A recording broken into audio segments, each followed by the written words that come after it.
Mic check, 1, 2.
Assalamualaikum warahmatullahi wabarakatuh.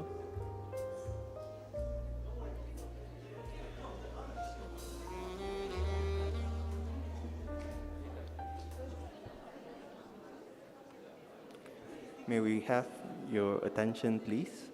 May we invite participants to fill the seat in the front. Thank you.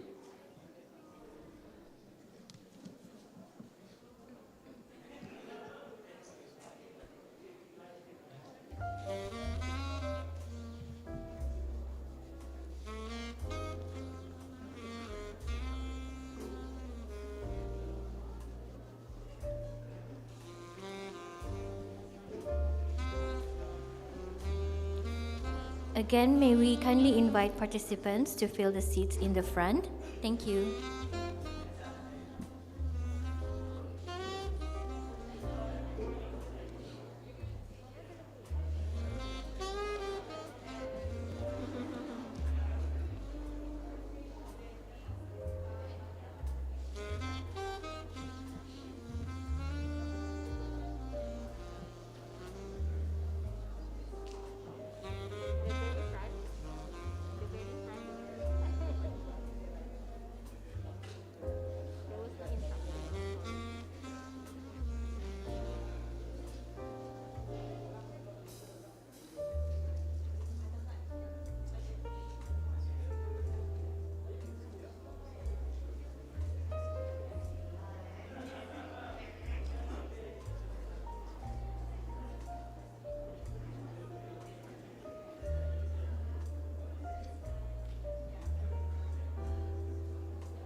Before we begin, may we please have your attention to view a safety briefing video.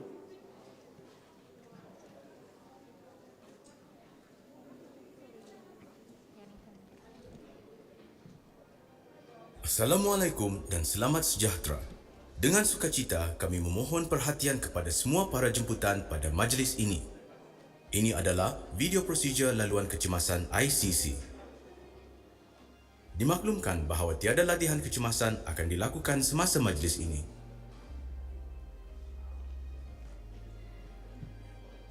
Bagi para jemputan di dalam Dewan Musyawarah, terdapat 2 laluan kecemasan. Jika terjadinya kecemasan, sila beredar keluar menuju ke kawasan letak kereta C. Patuhi arahan pegawai keselamatan yang bertugas yang ditempatkan di setiap laluan kecemasan bagi membantu pergerakan keluar jika berlaku sebarang kecemasan. Bergerak dengan tenang, cepat dan selamat. Sekian disampaikan makluman prosedur laluan kecemasan bagi para jemputan di dalam Dewan Musyawarah ini. Jawatan Kuasa Pandu ingin mengucapkan ribuan terima kasih di atas perhatian BIS kita. Wabillahi taufiq wal hidayah. Wassalamualaikum warahmatullahi wabarakatuh dan salam sejahtera.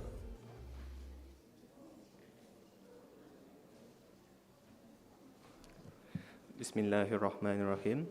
Yang Mulia Haji Muhammad Nazri bin Haji Muhammad Yusof, Permanent Secretary, Ministry of Transport and Info Communications, as co-chair of the Digital Technology Week Committee of Brunei Mid-Year Conference and Exhibition, MYCE 2022, Yang Mulia Haji Jailani bin Haji Buntar, Chief Executive Authority for Info Communications Technology Industry of Brunei Darussalam, AITI, Yang Mulia Pangeran Sarimah binti Pangeran Haji Abdul Latif, Chairwoman Infocom Federation Brunei IFB, Yang Mulia Senior Government Officials, Industry Representatives and Media, distinguished guests, ladies and gentlemen. Welcome to the start of the Digital Technology Week Conference. To bless today's event, we would like to invite Yang Mulia Muhammad Farhan bin Haji Mahidi to recite Surah Al-Fatiha.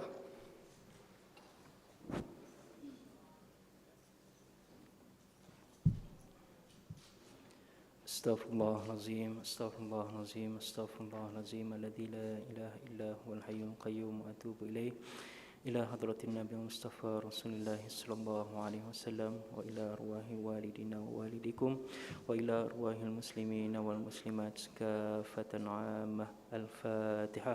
A'udzu billahi minasy syaithanir rajim. Bismillahirrahmanirrahim. Alhamdulillahi rabbil alamin. Arrahmanir rahim. Maliki yaumiddin. Iyyaka na'budu wa iyyaka nasta'in. Ihdinas siratal mustaqim. صراط الذين أنعمت عليهم غير المغضوب عليهم ولا الضالين آمين.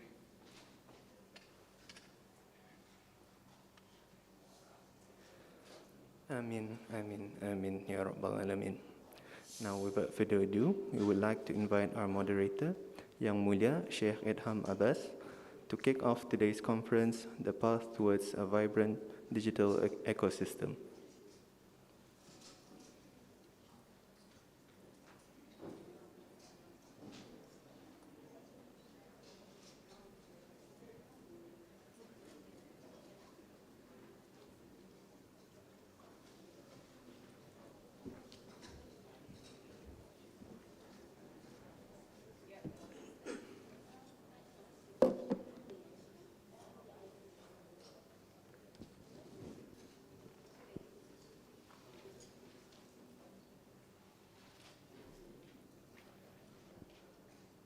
Am I announcing my panelists or is the MC announcing my panelists?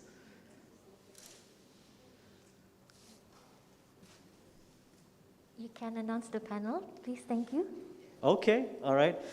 So my panelists, let's start off with our Permanent Secretary at the MTIC, Mr. Nazri.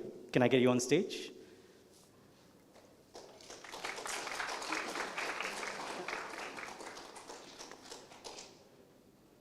On my right, Pangeran Sarima, the IFB chairperson.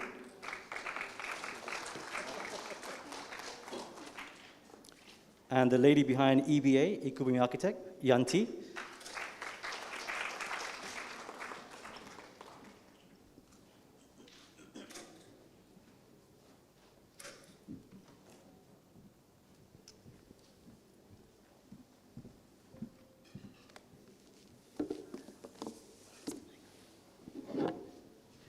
Now, because I'm quite far away from the crowd and I have a bottle of water, I am taking my mask off. I hope that's all right.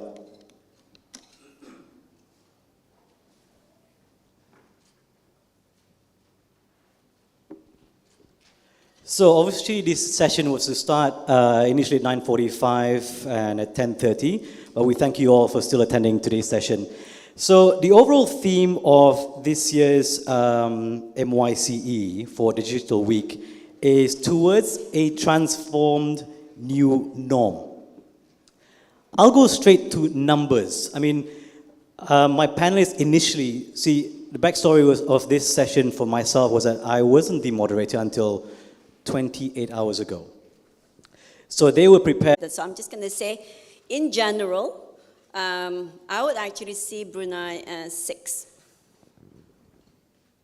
Why is that? How do you come up with that number? If I look at construction punya industry, right, looking at industry itself, okay, I mean, forget about infrastructure ready ke apa. It's not, I think being digital is not just about infrastructure, it's really readiness of your people do at the same time. So how ready are they? But if I look at construction industry, we are nowhere close to 5. We are probably 4 because technology is still very traditional. So again, it's a spread of industries we're looking at. Some are very strong. You can actually look at financial institutions. They're very strong in terms of digitalization. But there are certain areas that is still far away. Now, Pringan Sarima, as someone who represents the industry, you've been recently appointed as chairperson of IFB. What do you feel your industry is at? 1 to 10. You can be honest. Mind you, your industry players are watching and listening.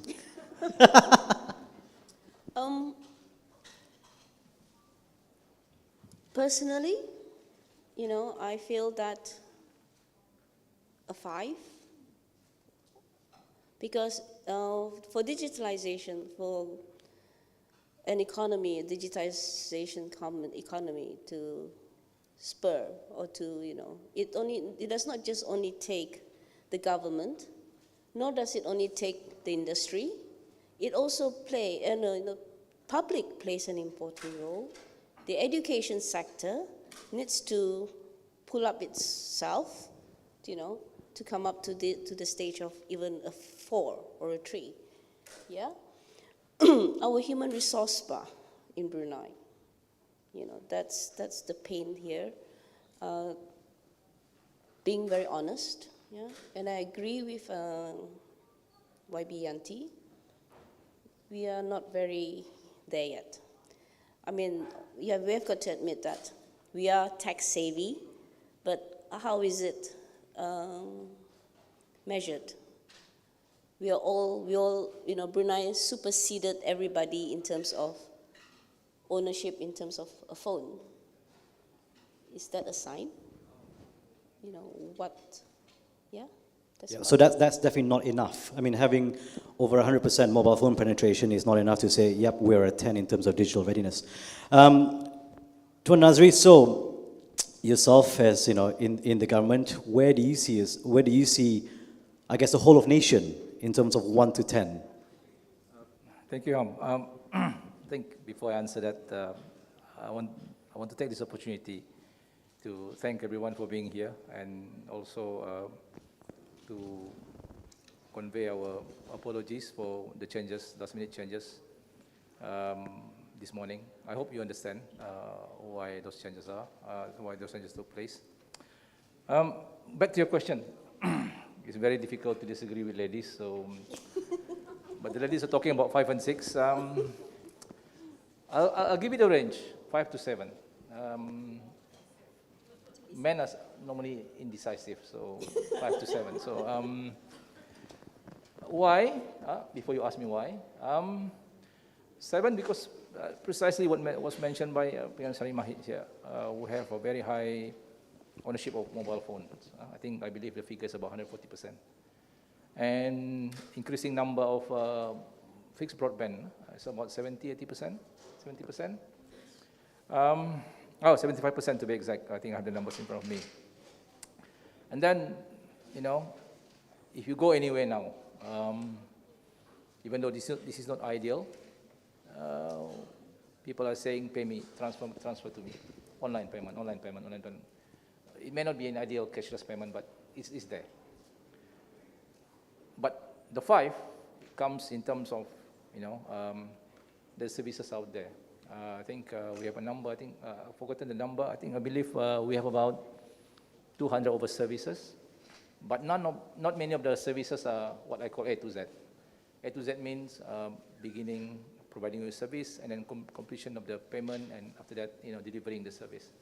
So that's where the 5 comes from. So I'll give it a 5 to 7. So that's a range. I hope that answers your question. I mean, my experience with the government side of being digital was, obviously most of us, because you all had to scan in to get in here, would be, and also to submit your ART results, would be the BrewHealth app. Now, for MTIC's part, I experienced it during the height of the pandemic when my vehicle license expired, would be the Transport BN app. No doubt those 2 apps, we cannot lie and say, oh, they was perfect. No, there were hiccups on most applications, whether it's government or non-government, whether it's telco or banking. So, but then I think it's important that we push ahead. I mean, what if suddenly the uptake of BrewHealth wasn't great? Do we then say, all right, we're not going to do it? What if the uptake of Transport BN wasn't great? Are we still going to go back to the counters? I mean, if one was to go into a full-on digital ecosystem, whether it involves through the telco apps, currently it's for paying your bills and other services. And for the banking, I can't imagine my life without being able to pay Yanti for her services and etc. And to buy her stuff. So when can we see the other industries? Pingan Sarima, someone who represents the industry, I'll also get to Yanti as well in a sec for your industry in construction. But you overall represent the overall industry. The telco has done their part by having the apps. DSC recently launched as well their own mobile app. Banking, as I mentioned before, they have their own apps. Government has their app. But being digital in a digital ecosystem is not just about apps, is it? When can we see more automation and more digital use in public spaces by the industry? What would it take? What would it take?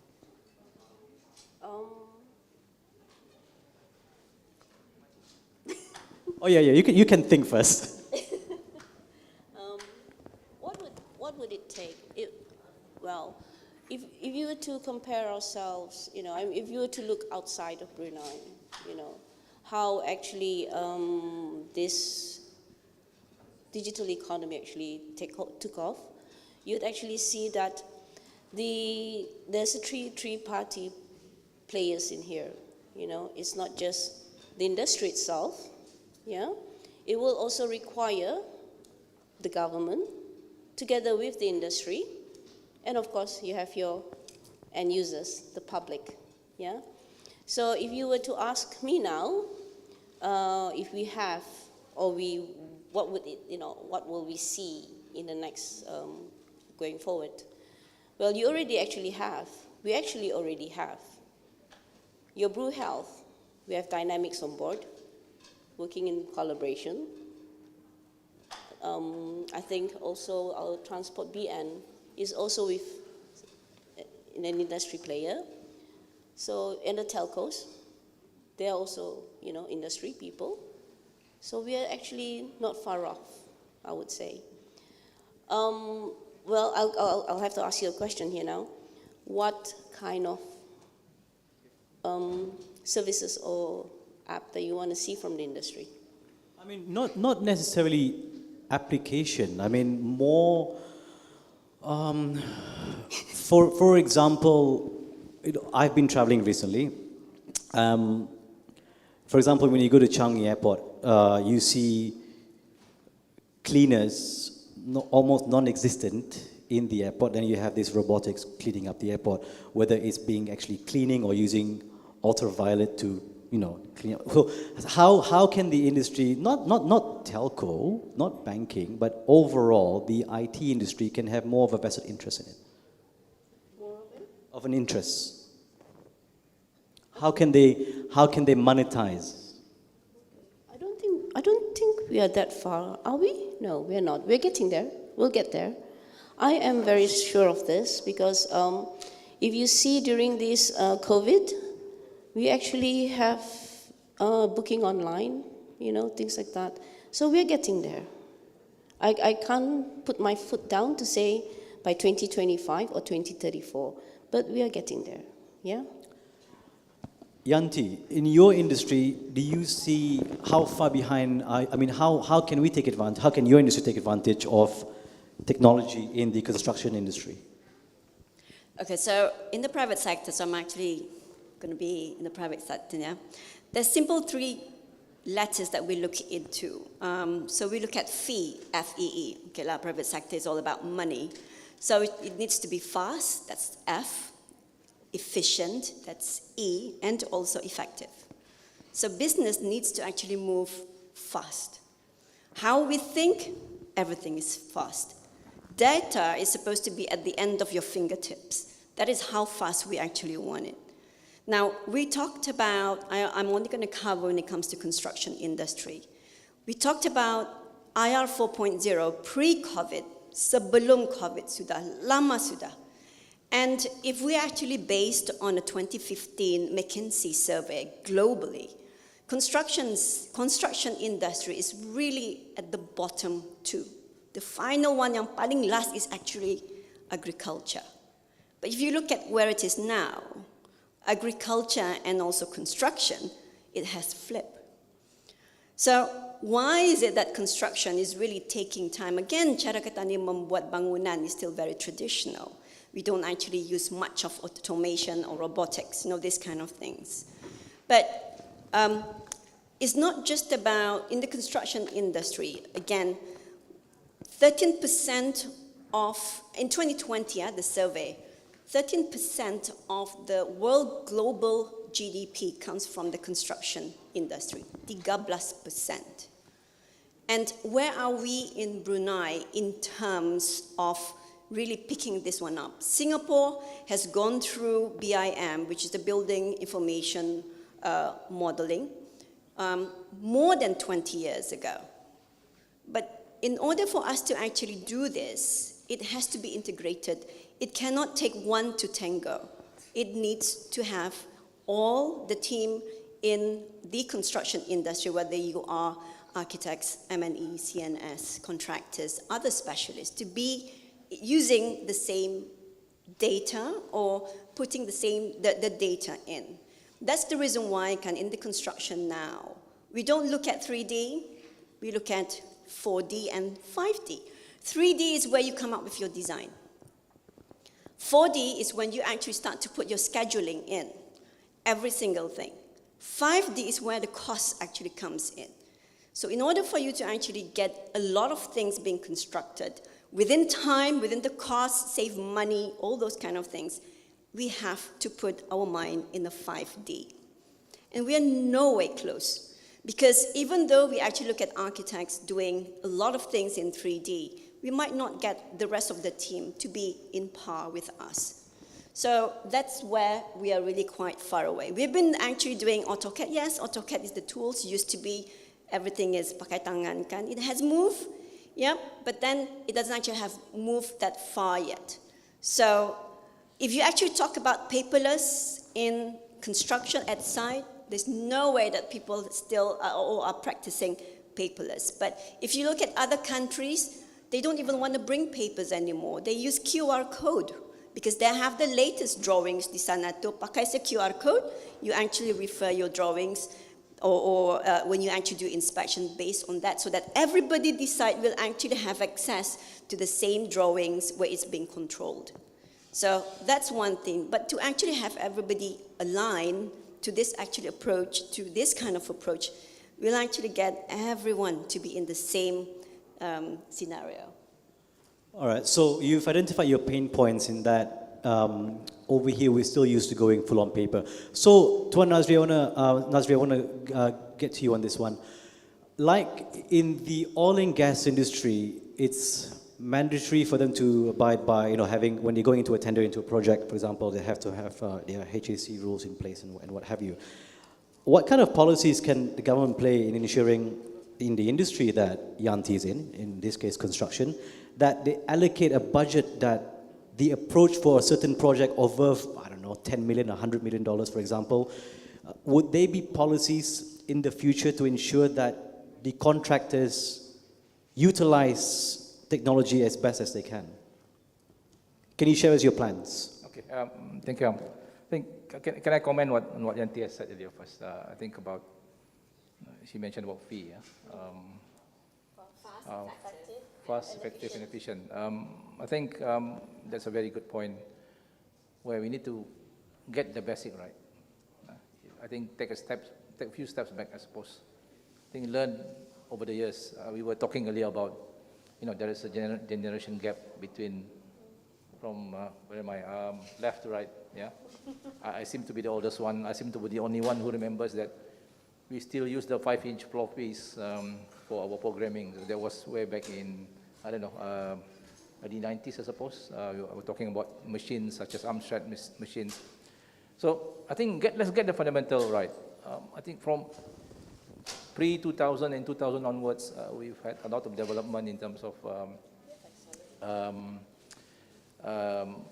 application, whatever services that we have in Brunei. But I think it's about time we need to get the fundamental right, as Yanti mentioned, to make it fast, effective, and efficient.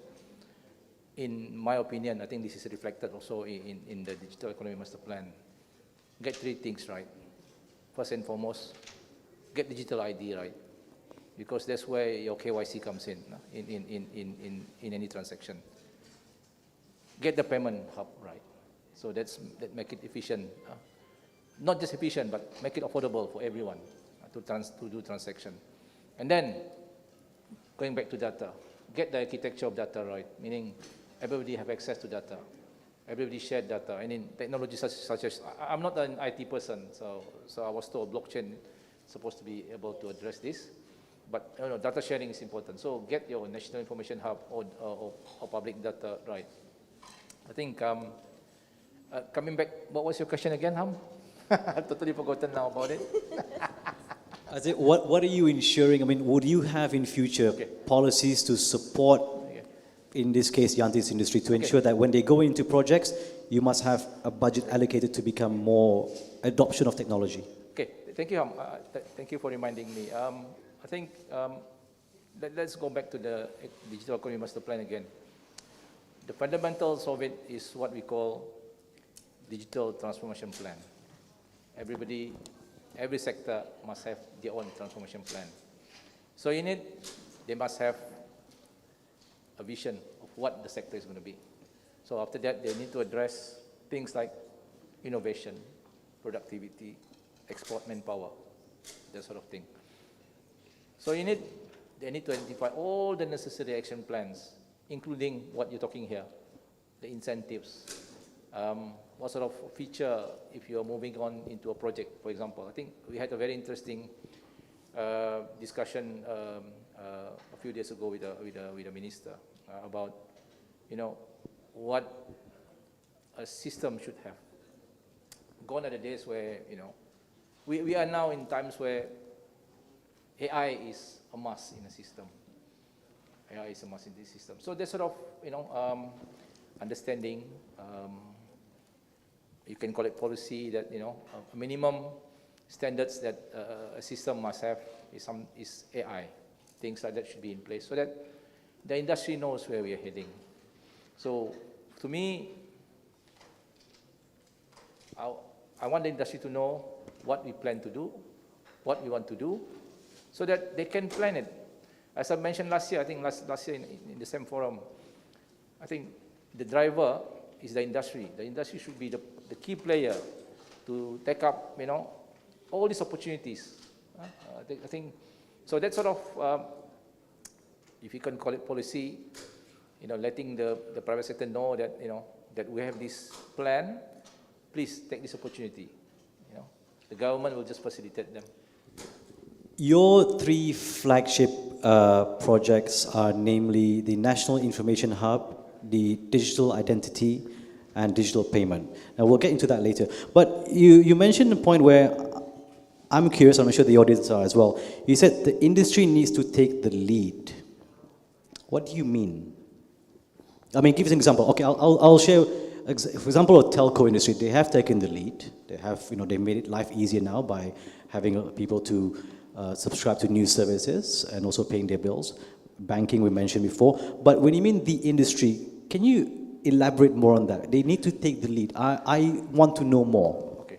And to add to that, how can they take advantage of your three core flagship projects? Tough question, but you have the floor. Yeah, thank you, Ham. You told me you're not going to ask a difficult question, but never mind. I think, if you go around the exhibition this morning, a lot of examples where the industry is taking the lead. A good example is, I think if you go to a few booths, UNN, I think there are a few others, I can't remember now, about data center.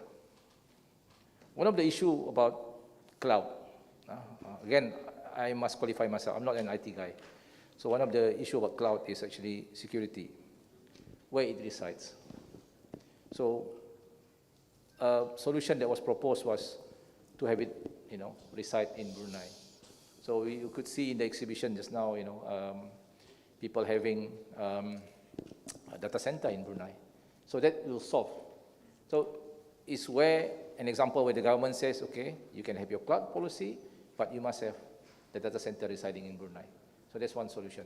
Another example, a very simple example, I think Baiduri, I think introduced a cashless vending machine. If you remember, one of the issues with vending machine is around Brunei, there are not many cashless vending machines, so you need cash. So one common example when ART was introduced into a vending machine, common complaint, if you read the social media, they said, I need to pay $70. So I need to have my $10, $5, and $1 ready. So what happened if the dollar notes got stuck? So a simple solution is having a cashless vending machine. So that's where the industry can lead. I have a very good reason why I feel that the industry can lead. I think the industry is more nimble. I think they are more adaptable towards towards technology. Technology is moving very fast. I think I saw a Nokia 3310 that was from, late 1990s. Now we are here. People found that phone very, very ancient. So, but private sector can adopt very quickly to technology, and they can bring in, the expertise, the knowledge from outside, knowledge transfer. So we feel that that's where the industry can come in. They're more nimble, they're more adaptable. The government just say, okay, this is what we wanted to do. Please come back to us with the solution. So you're saying you're coming up with policies to give more flexibility to the industry? I think, in a way, yes. That's why my point earlier, we want to share with the public, with the private sector, saying that, okay, this is what we wanted to do. I think if you go back to the Digital Economy Master Plan, there are a number of projects that we identified. The intention was to tell the private sector, these are what we have in mind. So be ready, come with a solution, and you'll be involved. So it's basically it, yeah. You mentioned something interesting about the vending machine. I recently came back from travel, and I was walking around the side of the road. This guy was selling peanuts, right? Like caramelized peanuts. And then we wanted to pay, and I was getting ready to get my cash out, but he said, would you like to pay cash or card? And this thing only cost less than $5.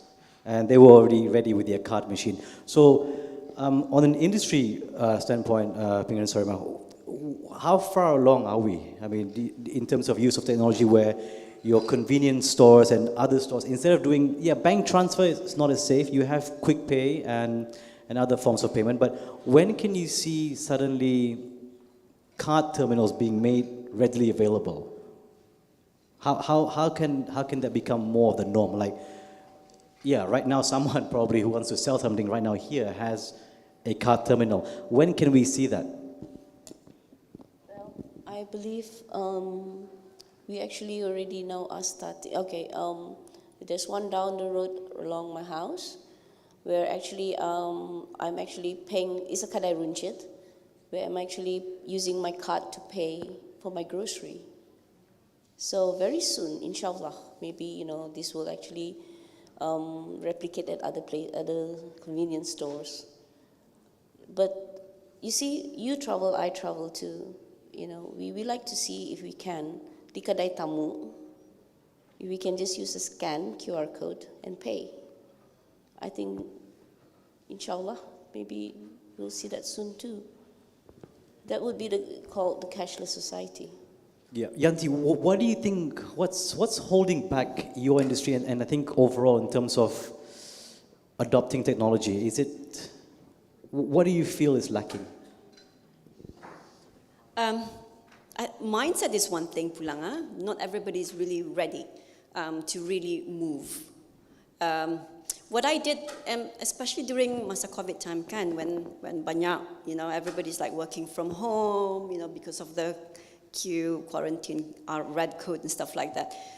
But because like in the private sector, you have to strive, I was not able to actually close my office, even though there's already guidelines from MOH. We basically follow SOP. But when you're red, I would actually say, okay, come to the office, but test every single day. That's how we do. I mean, there's only guidelines, but it's you who's actually running your business and making sure that under my office there's about 30 people. And I have to make sure that there's bread and butter arah durang because I cannot cut durang punya number of people. So everybody needs to actually play their role and contribute. So we have to do that, we strive. And construction industry is the worst and toughest time during COVID because of the workforce. The site, you will actually get clusters and clusters, right? And you can't delay. And one of the projects that I've actually gone through was the abode, which is the Eco Resort Temburong. We were only 2 months an extension of time. The manpower, the contractors punya orang malarkan najwa. But the thing is, we cannot delay this. We have to answer to our client, who is also, they have shareholders and investors. So we end up changing our strategy all the time. The master plan was actually changed maybe more than 15 kali to identify, and not just because it's really towards a sustainable development. It is 100%, again, this is one of the first Brunei punya resort that is using 100% renewable energy and not even connected to the grid. And we managed to finish the whole thing, but we end up like changing how we approach in terms of design, bringing more off-site fabrication di luar, and you actually have less people to work the site. So all this strategy comes in because where there is actually challenging situation, you will always come up with a solution. Not an excuse to actually say, oh, we can't finish this project for another year, because we can't answer that to our client. Our client is our paymaster. They say, you have to finish this project by this. So we have to do that. But if you actually work as a team, same mindset, regardless macam mana, ada orang takut gikan ke site tu kan, like for us, we don't even have clusters coming in from our site. I don't have clusters, alhamdulillah, coming from my office. As long as we take care of our people, we make sure that they are safe at the same time, we don't face this. I know that we actually, I remember I had this session, forum recently. There's also another issue of even asking people to come back to the office is also very challenging, So because they're so used to working from home, but in my situation in the construction industry, we cannot afford to have people working from home unless durang are positive. But if they are close contact, we actually allow them to come, but mesti test every single day, and we give a segregation, like a room for them to actually do work. because we have to do this. Otherwise, like I said, my last resort is to cut the number of people working in my company, and we never did. And we sustained, and alhamdulillah, we managed to strive. And those companies who actually survived during those COVID time, I salute them because they are the warriors who managed to sustain.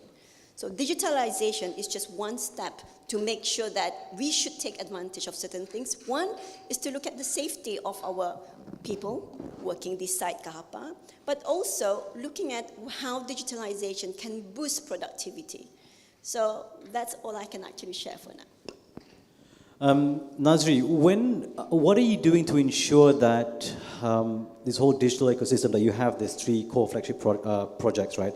What are you doing to ensure that we are staying, forget about being ahead, but what are we doing to ensure that we are on the right path? Again, I think it's my duty to promote the Digital Economy Master Plan again. My apologies for repeating it again and again. But I think the key, if you want to focus on the enablers, I think look at what you're trying to do with the enablers. The first one is actually about to provide a Smart Nation platform. I think if you go, again, you go to our booth, Smart Nation booth, I think at the front in the concourse, you mentioned about, the 3 flagship projects. I think it's about, again, to repeat my earlier point, getting things right, get the fundamentals right. I think when Salima was asked about when will we be ready with cashless, I think the answer is in one of the exhibit. There's a timeline where the digital payment hub will be ready. The first phase will be ready. I think most importantly for me, the way I see things, making it seamless and affordable.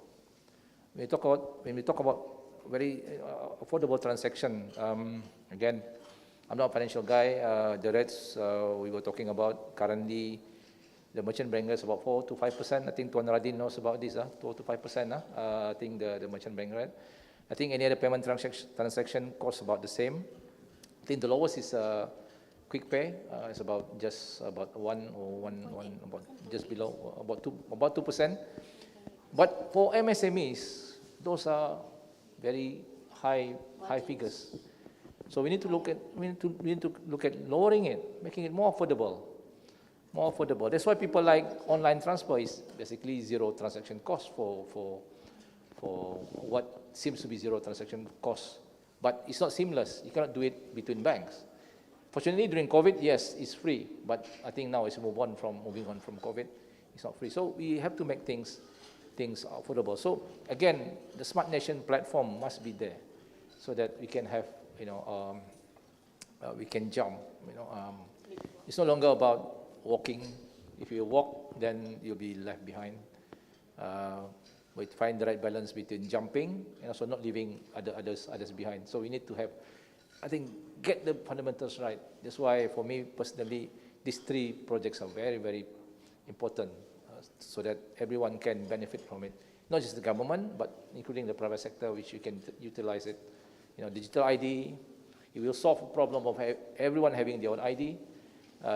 Digital payment is making it affordable, and the aspiration for the data sharing is actually we can share the data from the private sector and the government sector with all the necessary policy making it secure. Yeah. Thank you, Nazri. Now I've been given the signal to do this, so I'm not sure whether it's going to end this session or do we have a chance to go to Q&A from the floor? Yes, Q&A from the floor, or are we ending it? 3 questions? Can we have 3 questions? Or do we... 1 question? One question. Yeah, can we share the Slido, please? Just 1 question. Well, that's with the highest. For our industry, is being digital transformation a necessity or nice to have?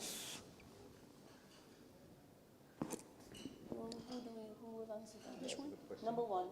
Yeah, for our industry, is being digital transformation a necessity or nice to have? I think it's for all 3. All 3?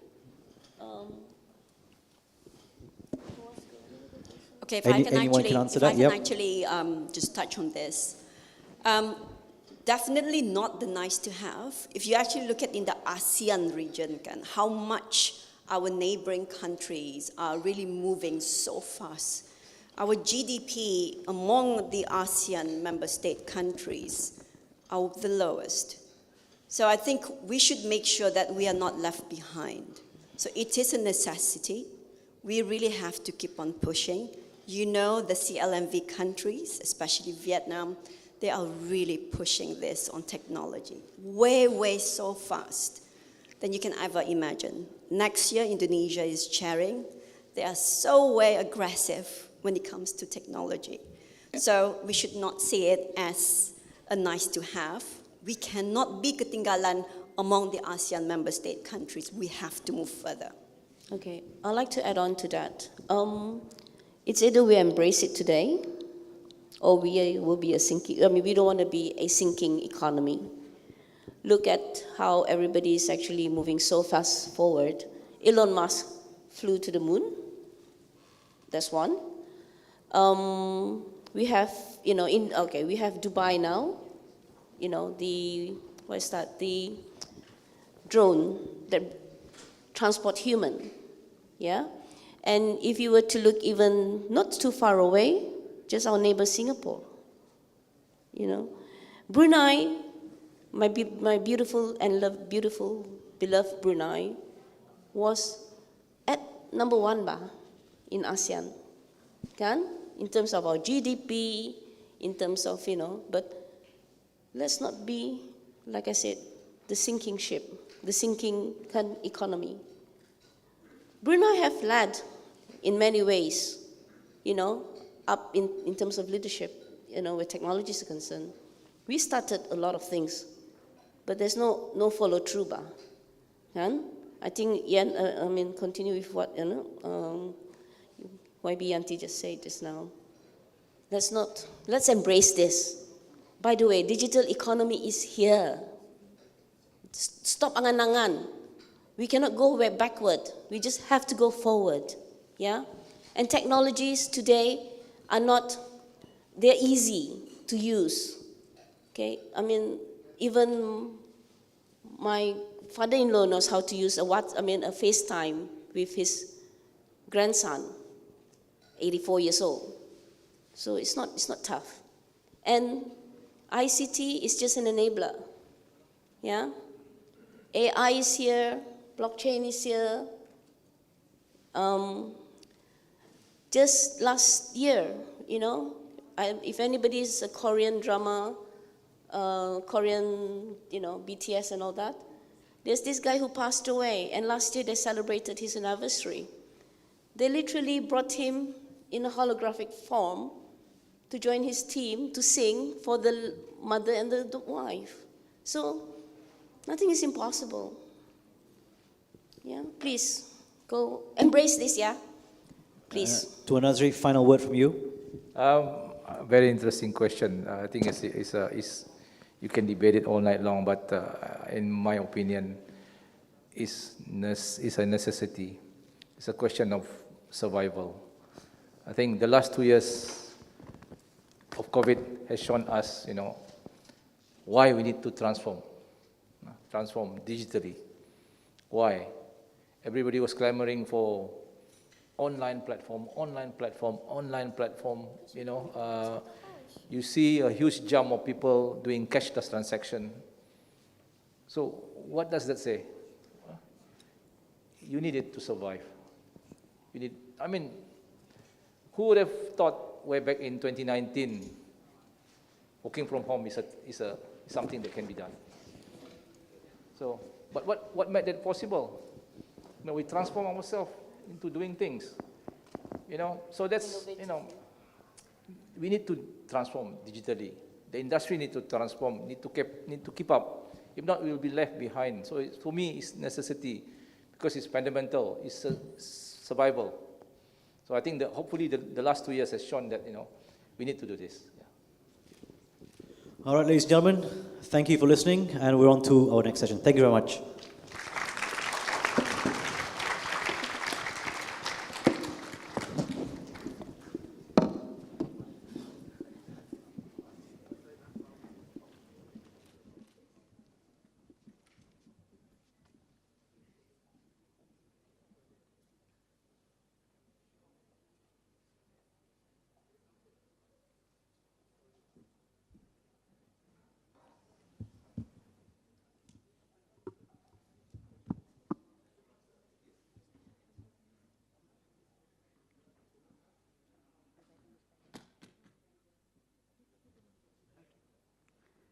Ladies and gentlemen, just a gentle reminder, audience is able to participate in the conference by asking questions using Slido by scanning the QR code projected on the screen.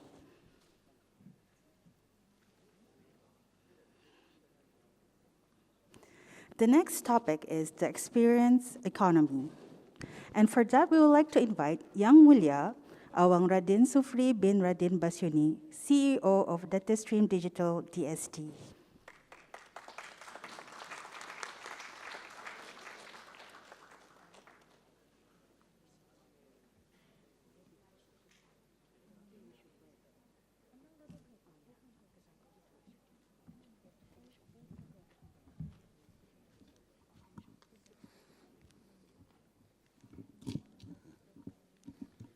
Assalamualaikum warahmatullahi wabarakatuh. Bismillahirrahmanirrahim. And a very good afternoon. Yang Mulia Tuan Haji Muhammad Nazri bin Haji Muhammad Yusof, Permanent Secretary, Ministry of Transportation and Info Communication, Chief Executive Officers, Senior Government Officers, ladies and gentlemen. I'm taking a slightly different take from digital economy. I spoke about digital economy last year. And if I may, I'd like to recap some summary from which I took from the Digital Economy Master Plan 2025. There are three parts to a digital economy. One is a digital government. There is increasing number of government services going from offline to online. I think Tuan Nazri validated that just now. I think there's coming close to about 200 services getting online. A digital economy, which is a more wider approach from beyond government to more public sector. And there's huge opportunity for local businesses, as Pengiran Sarima was saying, to contribute to create the digital economy. And I also advocated for a digital society to be a bit more, to support the use of more local apps and more online local services, rather than, getting on third-party sites. Perhaps get onto my DST a lot more. Now, more often than when we speak of digital, we speak of digital transformation. But when we speak about digital transformation, we only speak about one thing only, technology. And if there's any one thing I learned from DST in the last, I've been with DST, DataStream Digital, the last 2 years, it's all about people and experiences. These are the one that makes technology functional. Technology, as Pranjas Rima was saying, is just an enabler. Now, what's experience economy? How does it tie back to digital government, digital economy, and digital society? I'm going through the flip side. People talk about digital technology transformation, so I'm looking at it more on the flip side of the on the flip side, more on the people part. When it comes to technology, as with anything, with life, it's all about experiences. All of these are connected from having the right experiences. Experiences are outcomes of digital efforts. So, what is experience economy? In the experience economy, time is being used as the currency of value. Either time well saved or time well spent. It's a definition from these authors, Pine and Gilmore, which I took this from. Now, talking about what is good experience and what is great experience. A good experience is either good functionality, this is where technology comes in, or the ability to cultivate joy. And both can come from technology or from people. Now, great experience is both. It's good functionality and the ability to cultivate joy. And to me, that's it. Experience are the outcome of digital efforts. Now, the experience economy entails in two factors. Again, as I said, one is time well saved. Time well saved is usually a functional, it's a digital thing, and I think the panel talked about delivering products and services via online platforms to ensure functional experiences. By doing so, you do not have to meet your customers at your shops. You can meet your customers anywhere, whether it's on your IG, on your website, or on your online, or on your app, all right? You remove the friction by offering flexible payment methods.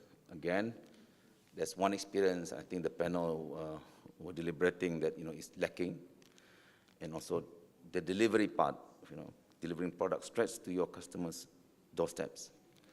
If you have these three elements, this is one aspect of that you can consider to make a better experience for your customers. Now, the other factor is time well spent, cultivating joy. Now, designing an emotional experience gets a bit too tricky, as it needs to tackle the emotional aspect of experience. I'll talk a little bit about the psychological aspects of emotional needs. You need to target one's psychological basic needs. Psychological basic needs are universal and crucial needs to ensure optimal well-being as human beings. These psychological basic needs are predictability, acceptance, and competence. All of this would help customers perceive that their time spent with your products or services is worth time well spent. Now, here's the tricky part. You need to target sensorial experiences that create positive sensations. Pairing positive cues with your products or services with sensorial triggers, be it audio or visual, will be able to uplift customers' mood and impact them positively. For those of you who attended our launch of the updated MyDST launch, we've added music, to the launch, and just to give a different dimension, rather than the video and the audio, and the whole experience, and you add a little bit of music, and you throw in a bit different experience. Okay. So coming back to online experience, while you introduce the functionality of an online experience, injecting a high in-person emotional experience, you may want to do an online and offline integration. I will share a little bit of a local use case later on from Brunei, homegrown food and beverage business.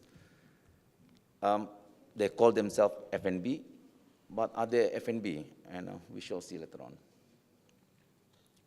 Now, how do you win in the experience wars? Even as technology improves and automation becomes very prevalent, most customers, I think there's one question on the Slido talking about, if digital comes in, then it will make people less redundant. Most customers, in fact, still prefer human interaction. Everyone interacts with, your apps, your websites, and your portals, but the second something goes wrong, they want to talk to a person. Now, we took a survey. It's not a survey, sorry. I'm looking for this prompted me to take more local survey, but I couldn't get any local survey, so I've quoted a little bit of one from, my source from a PwC customer experience. Now, this survey asks for how much does one agree with this statement? Once technology becomes advanced, we don't need people. And it's a survey between US and other countries. And as you can see, both US and other countries strongly disagree that you do not need people. And there are more evidences to say that that human interaction, human being, are still required. Now, with digitalization, again, there is this huge misconception, which I find in my own experience, that there is this misconception that there's no need for human interaction. The main challenges of digitalization, any organization thinks, once digitalized, I will be replaced by robots, I will be replaced by softwares, I'll be replaced by websites and portals and apps. That it means that there is no need for human being. That's very, very, very, very, very wrong. It's a very wrong misconception. you could have people who, yes, there are probably not front-faced customer serving team, but I try to refrain from giving examples in DST, but we have, you can actually deliver a SIM card and have it delivered to your doorsteps, and just by calling 16888, or you can order from online. But the number of human beings at the back to make sure that happens is a lot. The only thing that we do at the back is that we have scale, because now we can serve the whole Brunei through one central operations team, as opposed to having it scattered all over the branches. So yeah, so take away that digitalization means, you're removing human beings out of the equation. Now, the question also is it human or machine? It's human and machine, all right? Take advantage of automation, but make sure that your customers will reach a human when one is needed. Now we're taking another survey, all right? Human versus automated interaction. These surveys indicated that the only outlier we saw is Japan, being 53%. Maybe it's different culture, different society. They don't think they need a lot of human. Only half of them thought of the same. But if we bring it closer to home, Singapore, and also even the Western countries like Germany and also UK, there's a high proportion of customers that still want to interact with human beings. So yes, the human beings creating the experiences. Now we've talked about the gap between machine and human to create great experiences. Let's talk about the experience gap itself.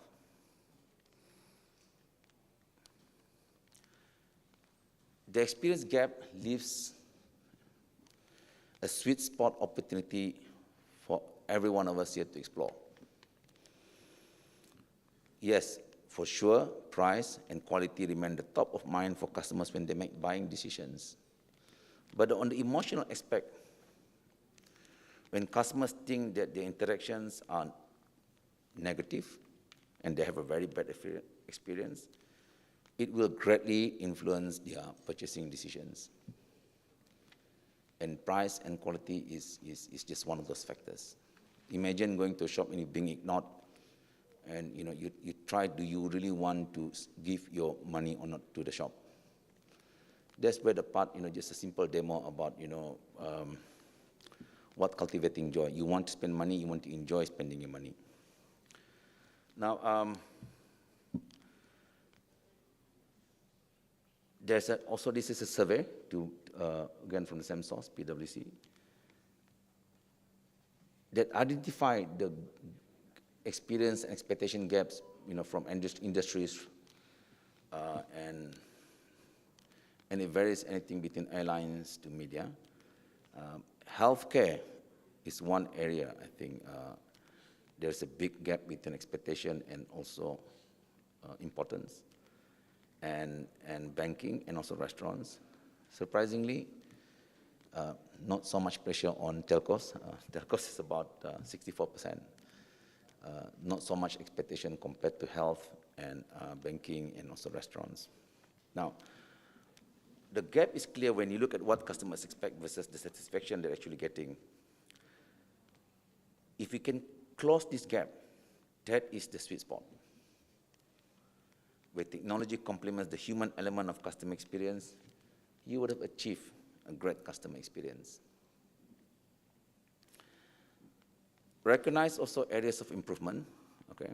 Not all industries have an appetite to be digitalized.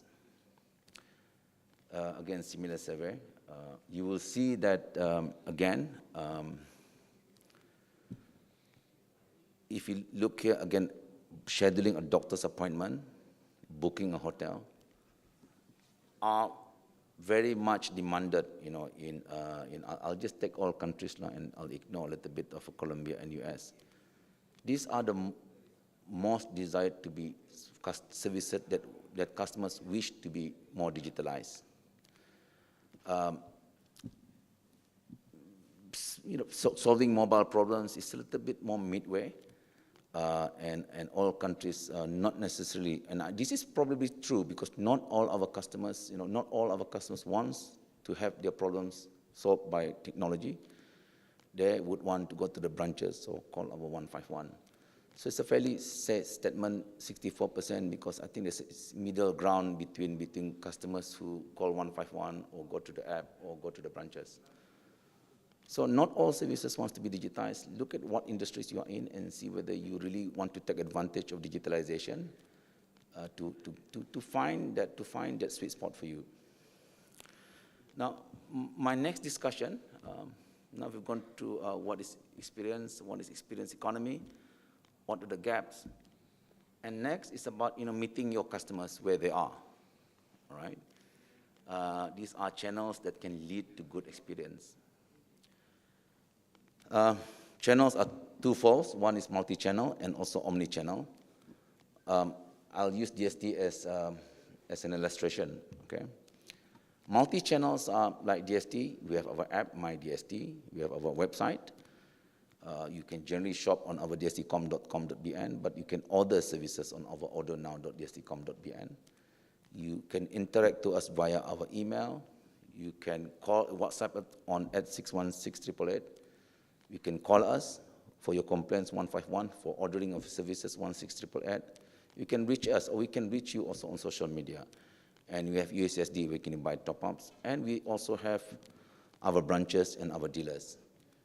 Now, it's a mix, it's all, again, not here to promote DST, but these are, and I think with those of businesses who have a lot of different channels as well, some have calls, some have social media, email, and branches, and so on.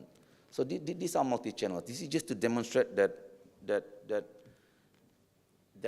with multiple channels, but the experience remains segmented. The interaction, for example, with a branch in Tutong and a branch in Bandar is different.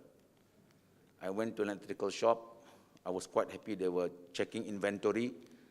I asked, this fan, and they said, I don't know. It's not in stock, but they look at it. I said, can you check it from another branch? Oh, different branch, I don't know how. So you have to go there and check. So it's multiple channel, and the experience is distinctively separate, okay? Now, what is omni-channel? Okay, omni-channel is, on the other hand, simply put, all channels unifying sales and customer service channels to create a single experience for your customers. Again, I'll just use DST as an example. In practice, this means that offering customers a completely streamlined and connected experience across all platforms. If you interact us on MyDST through our portal, you will get the same answer, you will get the same response, and you will get the same experience. It provides help and support where your customers are looking at, and not necessarily, going to each channel. Wherever they are, you can meet them on your call, on the email, on the social media. So it's just animation of, what omni-channel is. Now, I'd like to share a report from a Salesforce State of Connected Customer report. Salesforce is one of the largest CRM application provider. 70% of customers nowadays find it easier to switch from brand to brand. Think switching your telco service provider. It's that easy. You send SMS, next thing you know, 3 hours later, you're on the next, you're next onto the next telco. If you don't like, if you hated somebody who was rude to you, yes, that's very true. Since 66% will switch brand if you treat them as a statistic, all right, and instead of an individual. Again, it's all about experiences. This is how you can lose customers nowadays because of technology. Now, in conclusion, I strongly suggest that you all adopt an omni-channel strategy as an important consideration for your customers in a business setup. Now, I mentioned Brunei earlier. This is interesting, Brunei is, it's at F&B. I think most of you probably have bought a drink from Brunei. But they're actually an FB Tech 3.0. They combine the online to offline or O2O ecosystem. So I'm demonstrating a third channel, online to offline, with the new F&B business model. We'll just go through the purchasing process. I like the structure of their products where you can choose, you can choose your drinks, and you can, choose between pickup or deliveries. All the pricings is there, all the offerings are there, and when you start selecting, then you look at the order processing page. All right, you like this drink, and you click on it, and it also, one thing I like about Brunei is also has a loyalty system as part of the experience. Now this is where you can track your spending, and also it's reflected by points, and which you can redeem. And now you're one step to closing a deal, and there you go on the checkout page. Now this is the online part of the experience. The offline comes in when you either pick it up or have it delivered, to you. The difference between offline experience is when somebody walks into the shop, it'll be processed by the physical stores, but while somebody orders online, it's processed by the platform. What are the success numbers? These O2O experiences for them have reached 18,000 users with 62% monthly active users. Do your maths, there's about, 12,000 customers every month using this experience. So to answer the Slido today, is digitalization real? Oh yes, if you know how to use it. Tag human experiences into the factor.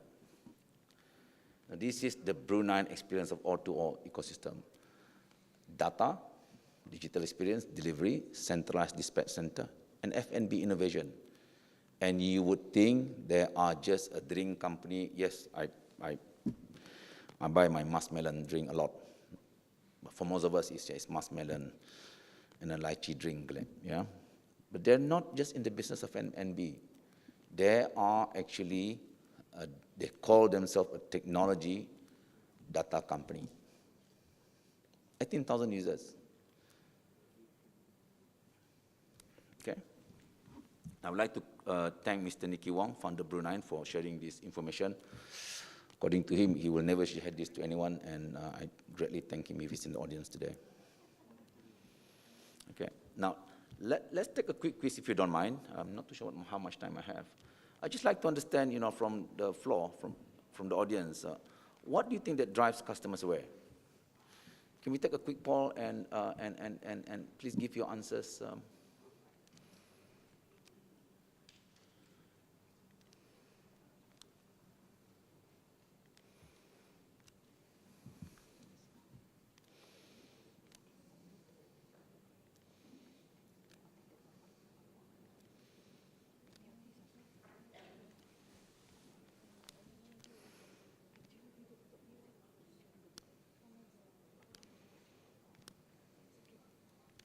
Can you show?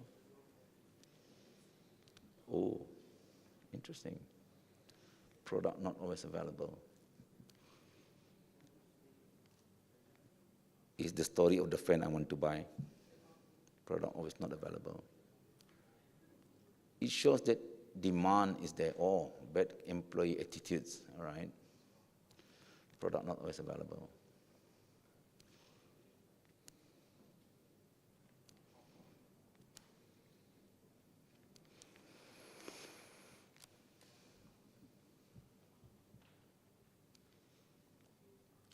One and three talks about experiences, unfriendly service, product not always available is a business inventory issue. You can quickly fix that. Inefficiency, again, relating to human. So one is, we have 9 altogether, okay? So you see technology ranks very low, Nobody's going to blame me for not having technology. Again, technology is just an enabler. Bad employee attitudes. There you are. That sums my, experience. So if that's the sweet spot you want to, and have your product inventory available, no such thing as bad business. There's probably, in this case, in this context, it's just probably bad employees and, you don't have inventory to sell, perhaps, okay? And unfriendly service. Now let's see how you all fare with the rest of the other countries for the same poll. Bad employee attitudes, sama. Unfriendly service, Brunei is number 3. Product not as available is not an issue elsewhere. But if you look here, it's all about the employees. Bad employee attitudes, unfriendly service, and also unknowledgeable employees. Is human. Inefficiency is probably can be solved by technology. Product can be solved by inventory. Inconsistent can be solved by technology. But, unfriendly service, those can be solved by technology if it's self-help. Only when you cannot reach self-help, then you will reach a human.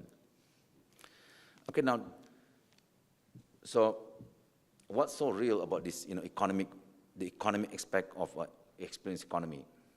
Why does it matter to you? Why does it matter to customers? And why does it matter to perhaps even government agencies? Firstly, number one, you can always charge a premium pricing for your products or services. Sam survey from PwC. If you look at coffee, and this is from US survey data, you can get up to 16% more better pricing for just providing a good customer experience. Personally, for me, I don't go to franchise cafes anymore. I go to independent coffees.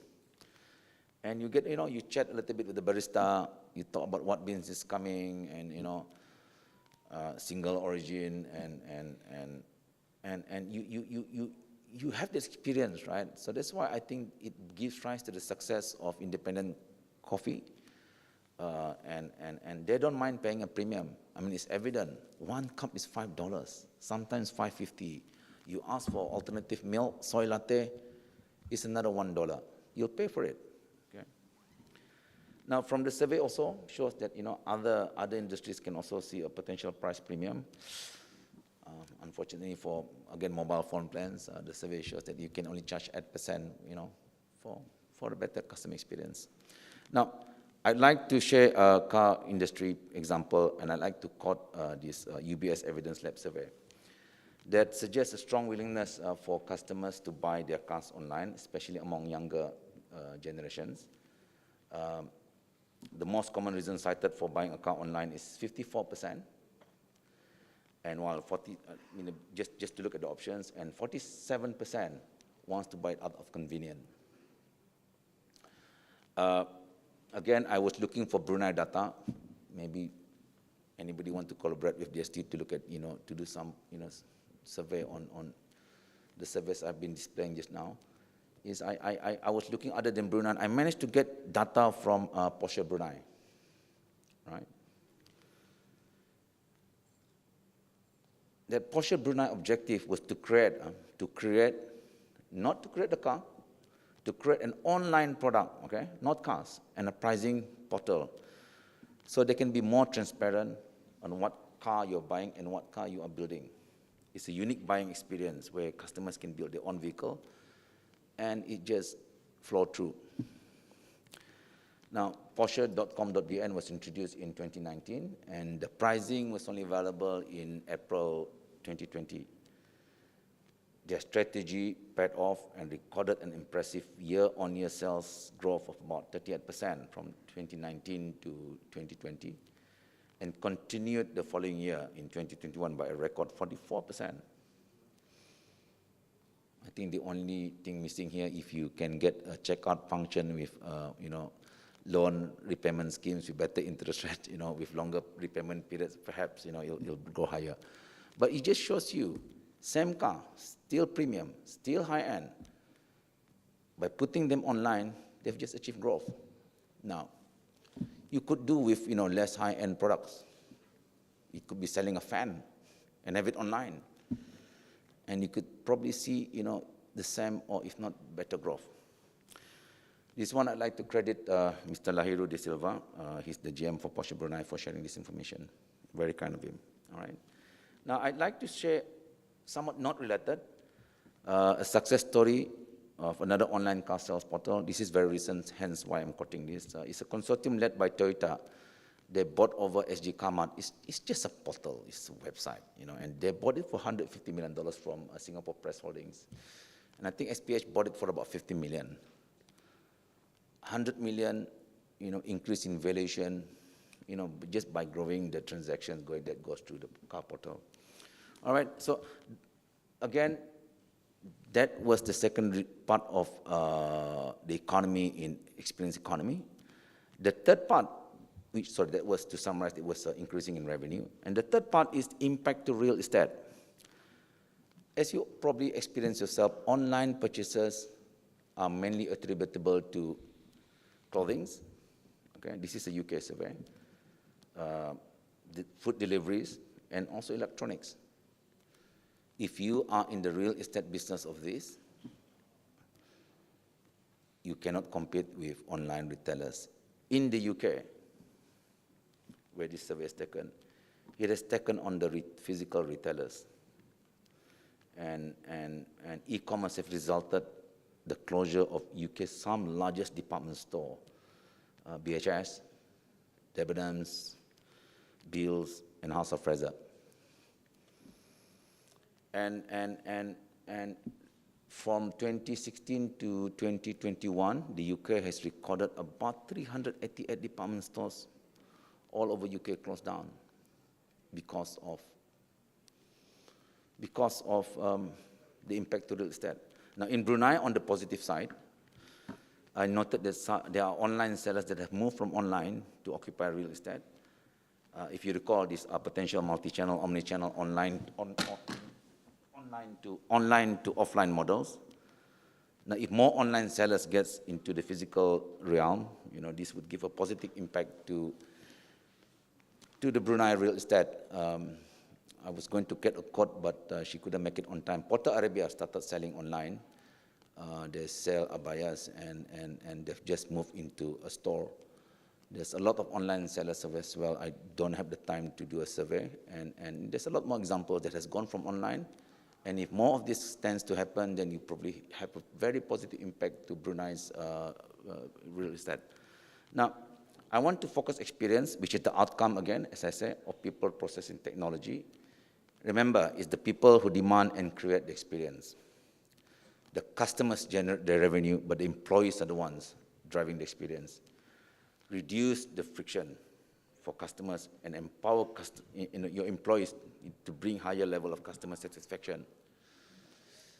Bad attitudes, unfriendly service, fix that, all right? And that comes from your teams, from your employees, okay? You need to look at new ways of working. Sometimes it's not about the people attitude itself. Sometimes the processes is very blurred, and you need to focus more on the employee experience because they're the one who's generating revenue for you. And last is technology. As I say, it's just an enabler. It provides for efficiency, it provides for convenience, but technology is not the solution. Businesses won't be able to solve their customer experience with technology alone. Just focus on the experience to realign priorities. Great employee experience brings stronger and will drive your businesses and provide superb customer experience. Now, before I leave, I'd like to give you 4 takeaways, okay? The economic impact in experience economy is very, very real. Great experiences are tangible, and this tangible can be, can result in increased revenue, can result in premium pricing. As you can see, it can also impact on the Brunei real estate. Bad experience, no need to say. You all know that will drive your customers away, as you all indicated through the survey. Now, again, remember about the people, all right? Human interaction matters, your employee matters, all right? customers will still need to continue to demand for the human touch. And last, experience is the strategy. Understand if your business needs to be digitalized, understands, if not at its basic form, the experience gap that needs to be closed and have it closed. I think with that, I end my presentation today on experience economy. Sekian, wabillahi taufiq wal hidayah. Wassalamualaikum warahmatullahi wabarakatuh. Thank you.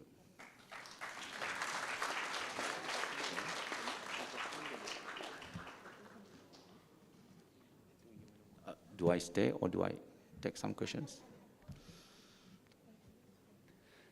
Thank you. Thank you. Go.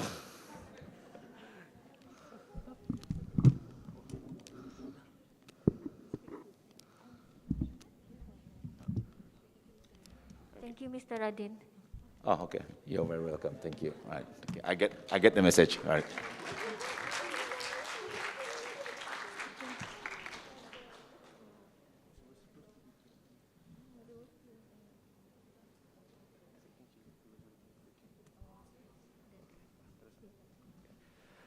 Ladies and gentlemen, we kindly invite participants of the conference to take the afternoon refreshment provided while listening to the next topic. You may take the refreshment to the table if you wish. Thank you.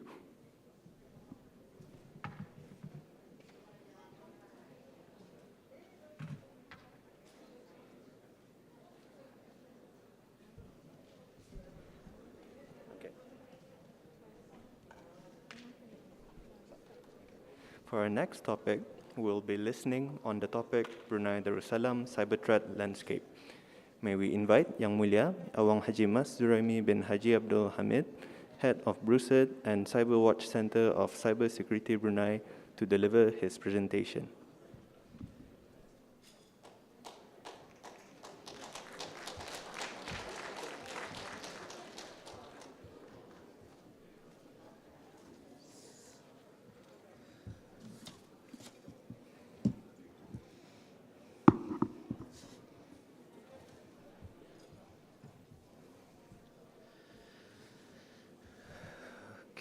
So I guess I'm just going to start since time is quite precious.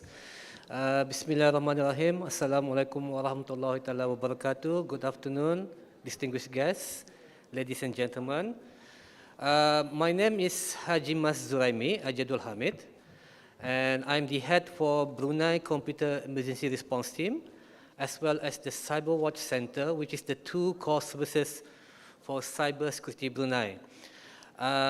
Actually, I'm the DCOO for ITPSS, which is the one who's offering these two services to Cybersecurity Brunei. So for today, my topic is a little bit different from other presenters. I'm not going to talk about digital economy or technology, but I'm going to talk about the Brunei Darussalam cyber threats, what is happening at the moment in Brunei, as well as internationally and regionally. So if I can have the next slide. Yes, thank you. Just a quick recap about TLP. TLP is a best practice for any such organization to share information. So for this presentation, it is labeled as TLP wide, meaning that, can I have the next slide? Meaning that this is open for all, this information can be disseminated to everyone in Brunei Darussalam. So, okay. Next, please. Okay. Talking about cybersecurity, as you know, either it's digital economy or is it online transaction, cybersecurity is a must. And for the past, as you know, technology is evolving very fast, and there have been a lot of cyber threats that has been happening, either international company or regional company, as well as in Brunei Darussalam. Okay, next slide, please. So, this is taken from Interpol assessment report on the 2021. And in this report, they share a lot of data breach which is happening regionally in ASEAN. For example, 1.1 million accounts have been compromised on the red mart of a company. A ransomware has been terrorizing around in Asia, hospitalized, business in Thailand, as well as ST Engineering Aerospace. And data breach has been happening around ASEAN, according to Interpol. So they share most of the common activities which is happening, which is business email compromise, phishing, ransomware, business as a crime, e-commerce, and other type of activities. Okay. For Brunei, this is a statistic. Oh, actually, the next slide. Yes, thank you. This is the statistic by CyberWatch Center, which we recorded for the past 2 years, and it's up to date recently until May. As you can see, malicious software is the most common threat in Brunei. Malicious software meaning viruses, ransomware, which is propagating to Brunei Darussalam. It's followed by reconnaissance, followed by denial of service, and of course, other activities. Other activities meaning root level intrusion, meaning domain controller or high privilege account has been compromised in most of organizations in Brunei Darussalam. And of course, user level intrusion, meaning that a Facebook account, IG account has been compromised. So this statistic, as you can see, is related to most of the Interpol prediction which is happening in the ASEAN region. Okay, next slide. Now, this is the reported case that Brucet has been receiving. The most common incident that we receive is social media issue or incident. The second part is about scam, and of course followed by sextortion or blackmailing in Brunei Darussalam. But for today's topic, I'm not going to talk about the social media issue. I'm just going to talk about the malware issue, especially involving ransomware, scam, involving with phishing and other type of reported accidents. Okay, next slide, please. Okay, has anyone read about this, the Fortinet vulnerability? I know most organizations in Brunei is using a Fortinet appliance, either their VPN equipment or even their firewall. According to this article, in the year 2020, 500 vulnerable VPNs, especially Fortinet, was exposed. Their password has been exposed. Next slide. This was exposed by a threat actor called Arande 2018, where she or he shared the plaintext credential of this vulnerable system on the internet. So Brucet, through CWC as well, tried to find this credential online, and we managed to find it. And we found out that, the next slide, there's a numerous number of Brunei companies, organizations are being exposed because of a weak password on their VPN. And it was vulnerable. So, as Brucet, we did notify all the organizations to fix their vulnerable system as soon as possible, because the credentials are being exposed online, and anyone or any perpetrators can use this credential to gain access to their network and to gain access to most of their crucial information inside their organization. So far, alhamdulillah, when we perform the scan again, most of the organization has fixed their issue on their Fortinet VPN equipment. Okay, next slide, please. Now, most perpetrators or hackers now, they are trying to attack the supply chain. And so there's one issue, which is last year, involving SolarWinds. SolarWinds is a tool which is being used by organizations to manage their system, either their firewall or their other IT equipment. But unfortunately, on December 2020, FireEye reported there was an ongoing investigation about cyber attacks against any firm or any organization using the SolarWinds technology. And it was found out that this system was vulnerable, and 18,000 user was found, and some organizations are exposed about this SolarWinds vulnerability. Next slide, please. So FBI have issued a warning and a list of indicators, IOC, indicator of compromise, for organizations to check whether they are being compromised due to the SolarWinds attacks. And from our international partner, we identified there are a few Brunei organization was being exposed, which was being penetrated by using this vulnerability in their SolarWinds. Again, BRUCET has advised this organization, and Alhamdulillah, most of them has fixed this issue, which is by updating their SolarWinds equipment, as well as blocking most of the IOCs, or indicator of compromise, which was being shared by FBI throughout the region. Okay, next slide. Okay, advanced threat prediction. This is a prediction by Kaspersky regarding about what is happening at the moment, especially involving APT, advanced persistent threat. As you know, APT threats at the moment, they are trading inside the dark web to gain initial access to compromised organizations from around the world. More countries are using legal indictments at the moment, part of their strategy, but most of it doesn't menjadi letup, in other words. Demanding money with menaces, ransomware, the use of cryptocurrency are quite convenient now for any hackers to ask for money to take ransomware. So this is what is the advanced threat prediction by Kaspersky, which has been done in 2021. Next slide. So this article was released in 2020, where it was indicated that Brunei has been a victim of this APT threat as well, namely Nikon. Because in the article, they said that Brunei Darussalam has been, the government especially, has been underwent by this attack for the past 5 years. So far, there are no concrete evidence mentioning about the involvement of Nikon, or even Lotus Blossom, or even Radium threat actor. But due to some cases that BRUCET handle, there are some technique, tactics, and procedure which can use as attribute to this type of threat actors, which has managed to penetrate in some of Brunei Darussalam organization. Okay, next slide.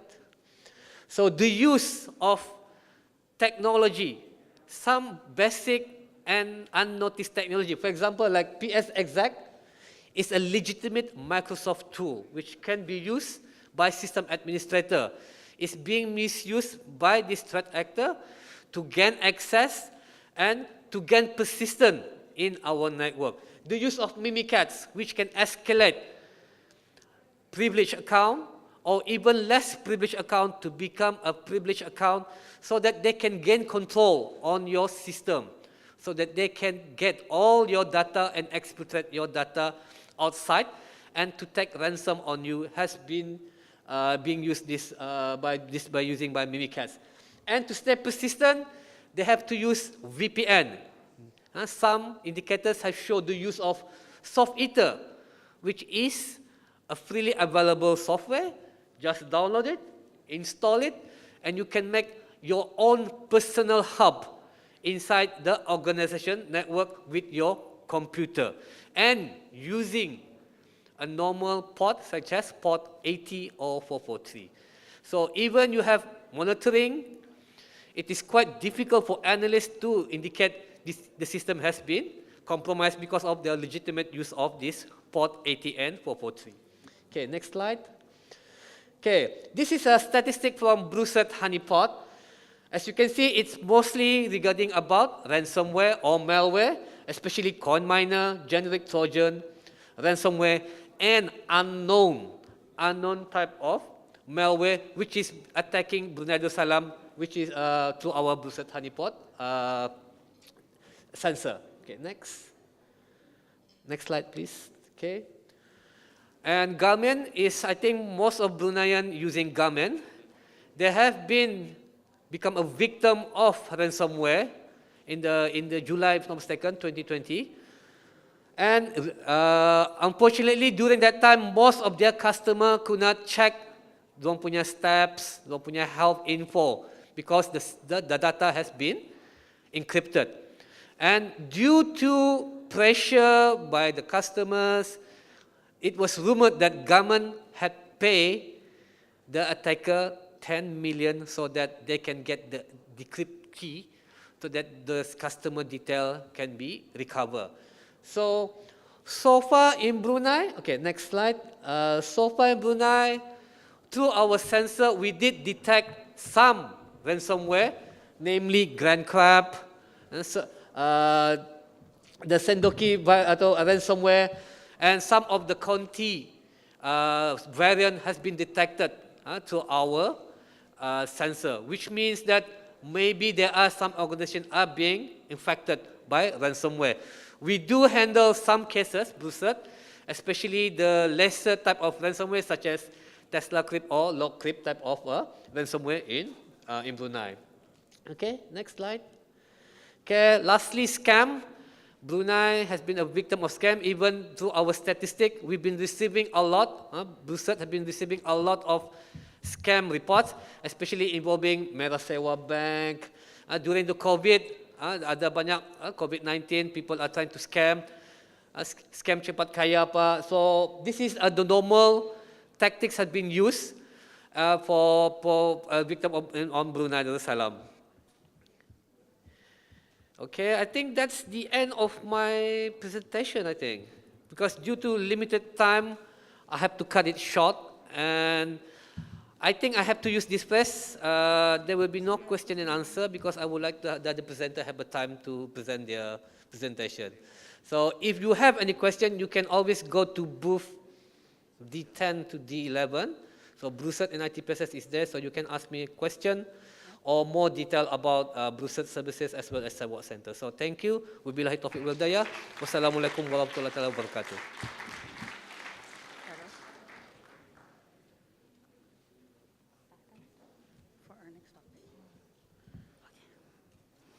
Thank you. For our next topic, we would like to invite our moderator, Yang Mulia Awang Muhammad Juswira Putra bin Awang Haji Mumin, Head of Payment System Oversight, Brunei Darussalam Central Bank, Bdcb, to kick off the next topic, digital payment in Brunei Darussalam.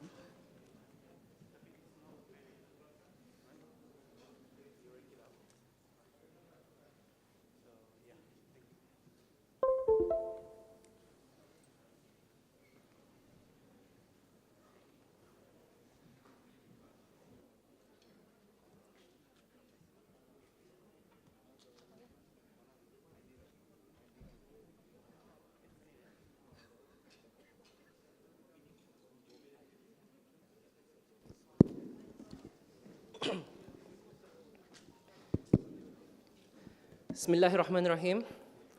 Assalamualaikum warahmatullahi wabarakatuh. Alhamdulillah Rabbil Alamin. Wassalatu wassalamu ala ashrafil anbiya'i wal mursalin. Sayyidina Muhammad wa ala alihi wa sahbihi ajma'in. Tuan-tuan, puan-puan, ladies and gentlemen, I'm here today to talk about something that's really near and dear to my heart.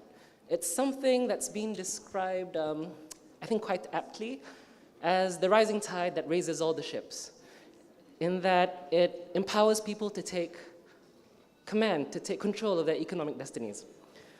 Other than that, it's also been described as one of those connective tissues, binding the digital economy together.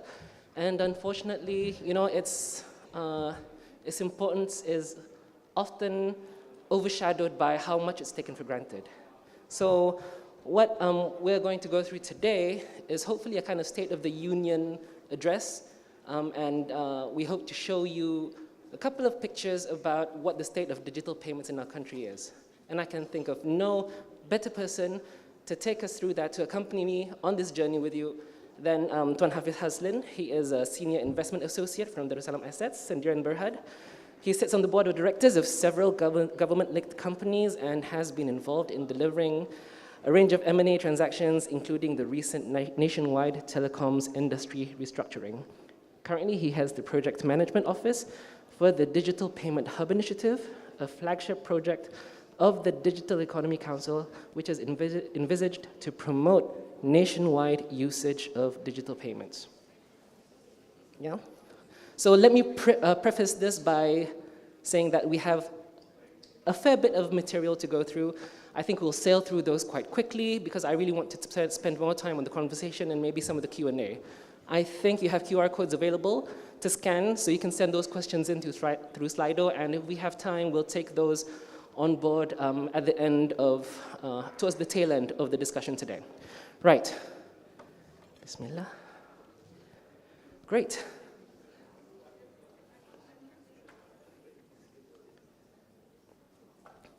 As I mentioned, we have a great wealth of information in the slides today, but we'll go through them very quickly.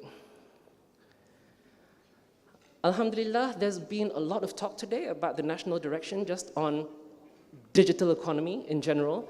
But what I really want to cover in this slide is that digital payment.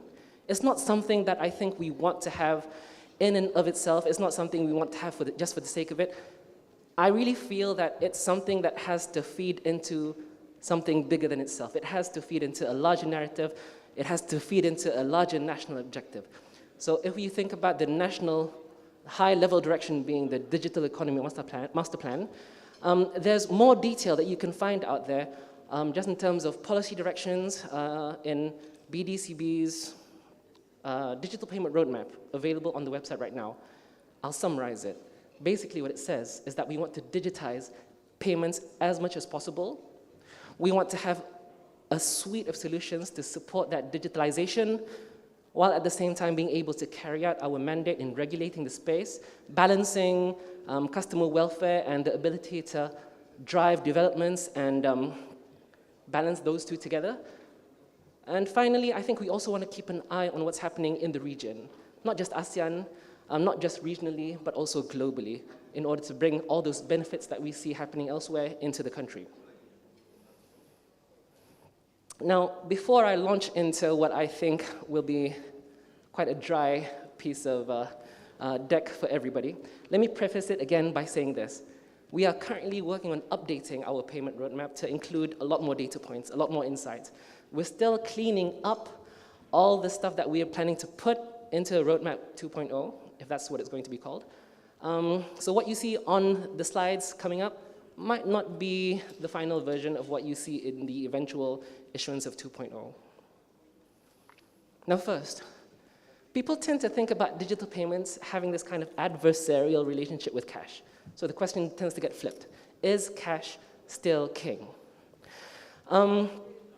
So the yellow line is what I'll cover first. That's cash in circulation. That's how much cash money, physical money, fiat money is actually floating around in the economy. It might be below some person's mattress. It might be in a vault. It might be in a safe. It might be in a pocket. All of that is taken into consideration. Bdcb tracks this figure.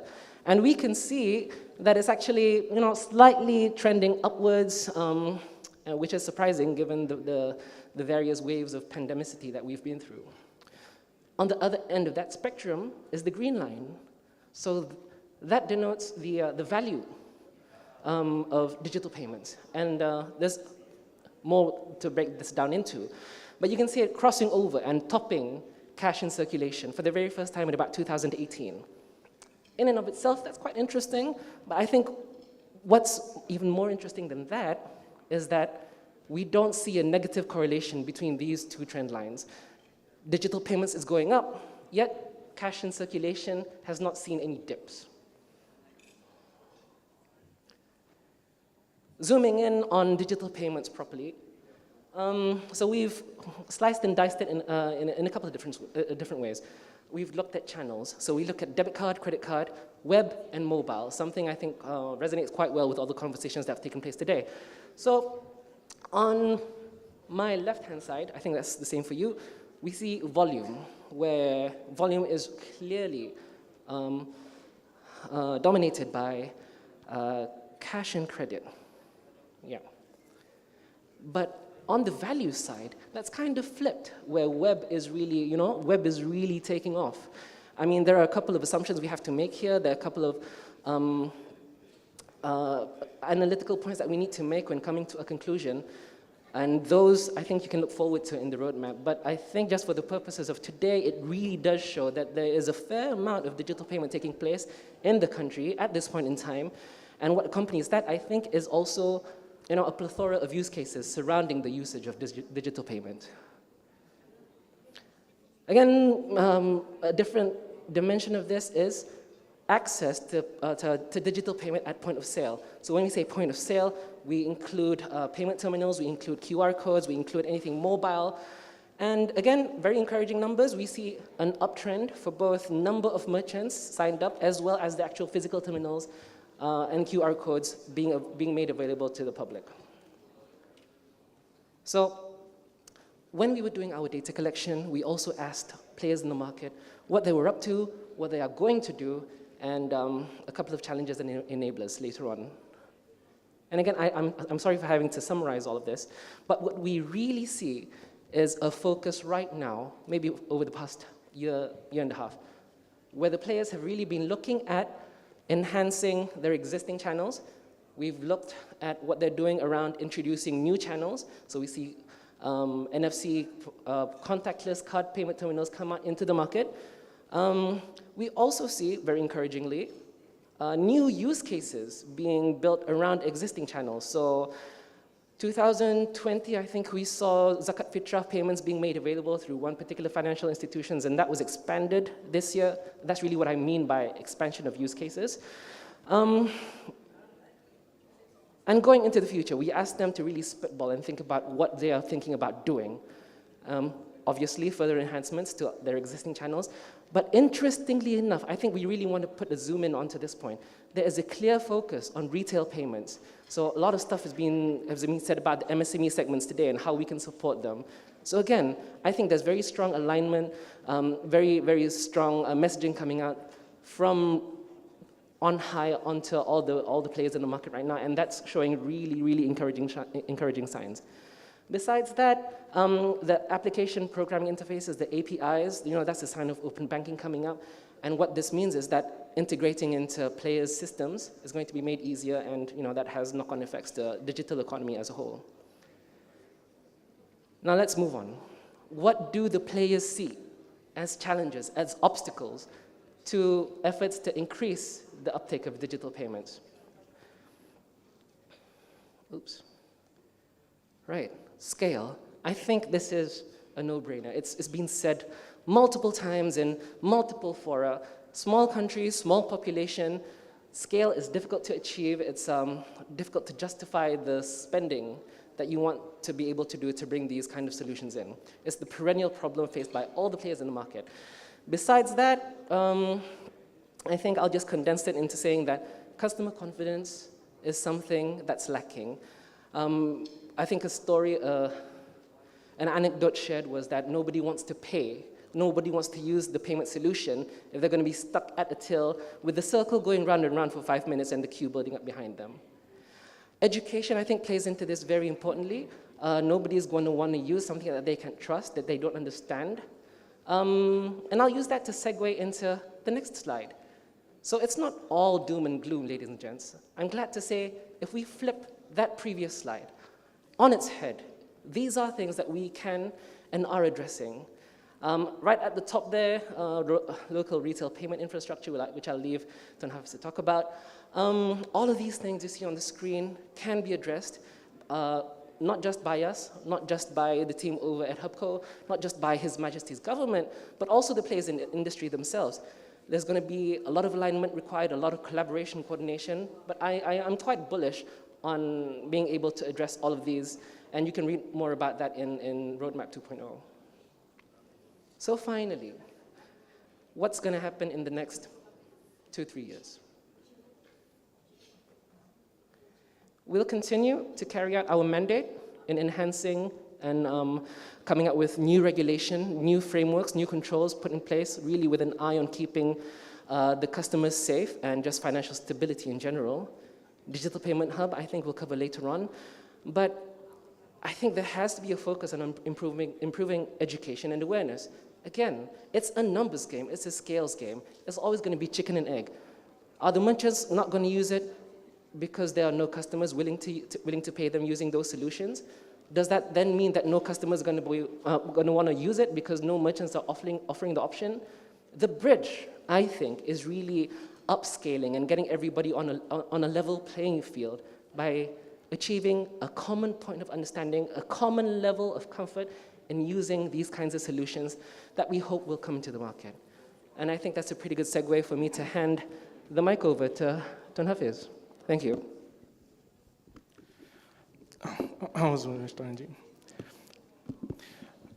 Bismillahirrahmanirrahim. Assalamualaikum. Good afternoon, everyone. Thank you, Tuan Jaswira. I think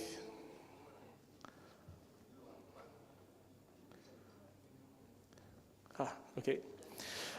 So Tuan Jaswira has actually set the bar a little bit high, and I'll try my best not to bore you with what we'll be talking about, which is the Digital Payment Hub, inshallah.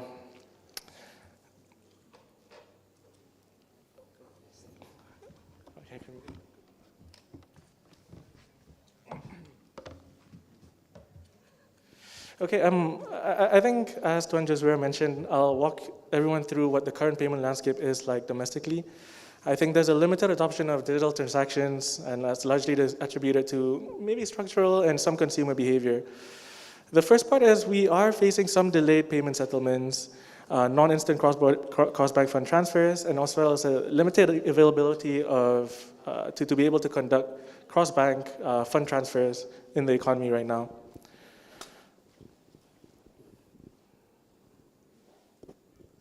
Okay. Overall, I think there's a generally low digital transaction rate. Approximately 80% of non-oil and gas economy is still cash-based. So perhaps cash is still king majority in Brunei. And there's misalignment within the payment methods, and that has led to a spike in fraud cases. And in fact, I've heard of cases where some companies have had fraud cases where the value of transactions are in the 5-digit figures. Right now, I think there's a high cost of handling cash and checks, and generally we're looking at maybe between 3 and 5% of a company's operational expenses being attributed to handling cash. There's a very laborious method of counting and reconciliation at the end of every close of business, let alone at the end of every month. With that, there's a high degree of human error, and there's also large security and cash handling costs in general.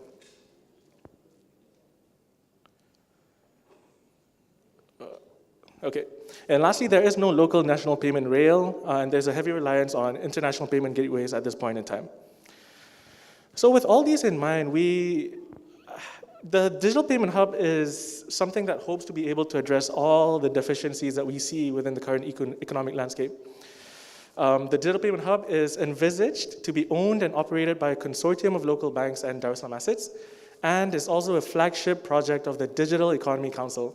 Now, the DPH is envisaged to be able to enable account-to-account fund transfers that are secure, instant, cost-effective, and on a 24/7 by 365 basis here in Brunei Darussalam. I'll quickly go through the product suite of the Digital Payment Hub at Go Live. So the first thing is an instant payment system where we are able to transfer funds between banks within a span of maybe 10 to 15 seconds for each transaction. And this is available on a 24/7, 365 basis. The second thing is effectively a national QR code, where by implementing this QR code, we won't have to see perhaps 3 or 4 different QR codes being placed on the stalls of merchants right now. And hopefully with this unified approach, this will improve the consumer experience and as well as the confidence in transacting by way of by digital methods. The third part is effectively a central addressing scheme, where this will enable us consumers to transact or transfer funds by way of unique aliases. So for example, mobile phone numbers, email addresses, IC numbers, and so on and so forth. I think this is something that we want to be able to address and is a key success factor in the rollout of the DPH in the future. Lastly, we want to also enable a local instant payment gateway, and this will help with the e-commerce businesses that we have up and running right now, who will be able to integrate with the payment gateway or payment system that the Digital Payment Hub will bring to market.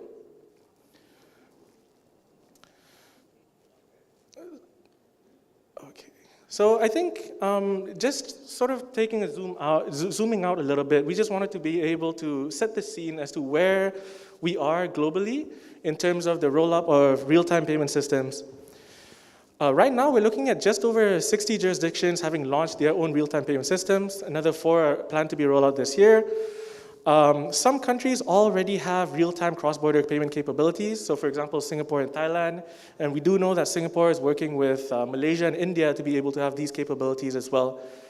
Now, I think the use case for real-time payments is such that the quicker you settle your funds, the quicker you're able to use the money, and the higher the velocity of money. That means the economy just generally moves a lot quicker. So we wanted to also call out a few instances here. So in the event of Brazil, they have this instant payment system called Pix, which has been crucial to be able to increase the adoption of digital transactions overall. With the introduction of Pix in 2020, that enabled 40 million individuals to make their first digital transaction. And that has been massive for the adoption of and the facilitation of fintech in Brazil. Next is Swish. Swish basically runs on top of the real-time payment system there, and that's being implemented in Sweden. Through very good user interface, they've achieved a very seamless approach for a user experience, and that has driven the adoption rate in Sweden.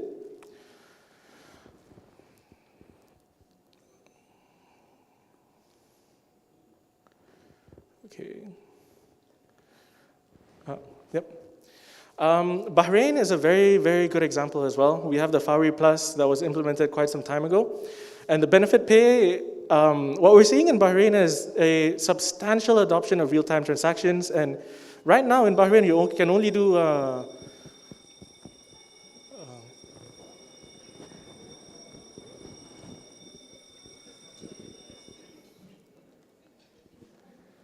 okay. Saved by the bell, or do we keep going?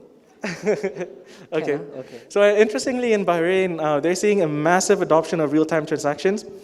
And interestingly enough, the only value proposition or the only use case right now is P2P transactions, so consumer-to-consumer interactions.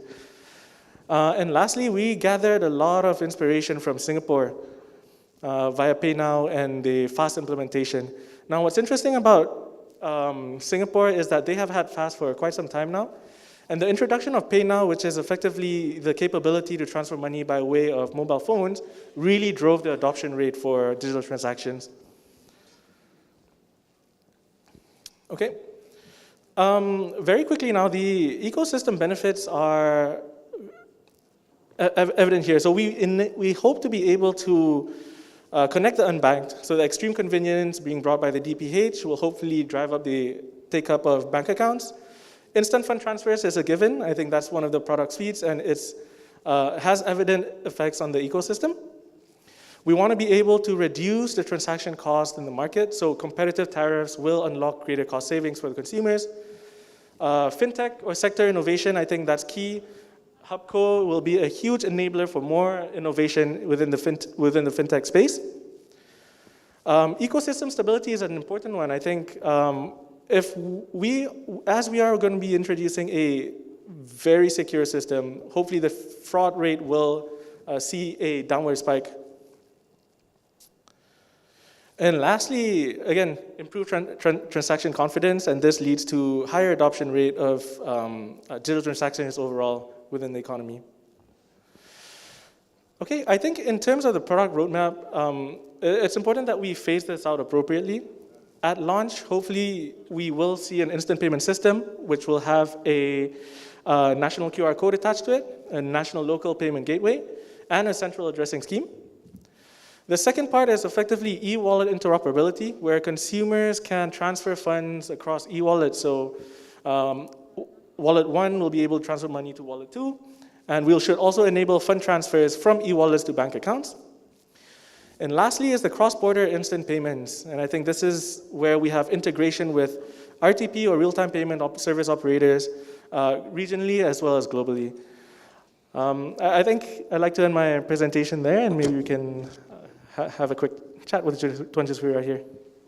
Thanks, Hafiz. So, interesting sharings all around, and I don't just want to toot my own horn there, but a lot has been said today about the digital economy master plan and how digital payments kind of works into that larger narrative.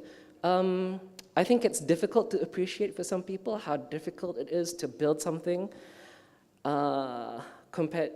where there are existing players compared to when you try to build something in a vacuum. So just for context, competitors or substitutes to the DPH would be the existing cards you already have in your wallets right now. Besides that, the banks, the financial institutions also have complements or substitutes, depending on what angle you're looking at that from. So talk to me a little bit, Hafiz, about, and I apologize again for going off script. Everyone, I'll be a full disclosure, we had this all planned out, but that was out the window. So we're going off script a little bit here. What was the pitch? You're building something, you're dealing with high-level government executives and stuff. I think that part is pretty much put to bed now, given the stage of the project that you're at. But talk to me as somebody on the street. Talk to me as like a pachi or machi who you're trying to persuade to sign up for the DPH services. What's the pitch there? I think that's an interesting question. And the use case for consumers, maybe I can get into a couple. The average user here will be able to receive funds almost immediately in their bank accounts, something that isn't already available in the context of interbank transfers, at least. True to its name, the instant payment system enables immediate settlement of funds. That means funds are in your bank account immediately instead of 1 to 2 days, and you are able to use that money immediately in the context of transacting, transferring further, and so on and so forth. And that's different from what's currently available via RTGS through the banks. Yep. I think the main difference between the instant payment system and the RTGS, I think they're both true to its name, they're both instant. Now, the IPS makes funds immediately available, and generally the IPS is used for smaller retail transactions. So if I were to transact, $5 to $10, I would need something like an IPS rather than an RTGS, which has generally higher costs attached to it. So I think that differentiates between the RTGS and IPS.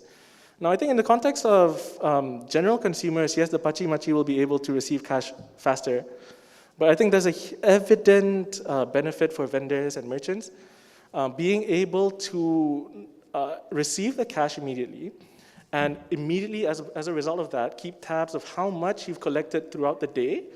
I think that'll benefit a lot of merchants, right? Instead of having to reconcile, count your cash at the end of the day, and have these sort of periodic notifications to say, hey, you've received $5, $10 so far. That'll really go far in terms of the reconciliation process and the ease of doing business. So I think those are two probably immediate effects. Right.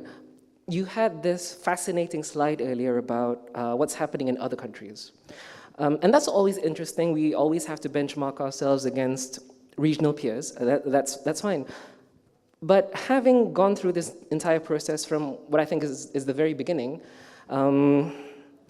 you probably had to build a business case to get to the point that we are at now, where you've got a spot at the pavilion, you're showcasing the potential capabilities of the DPH.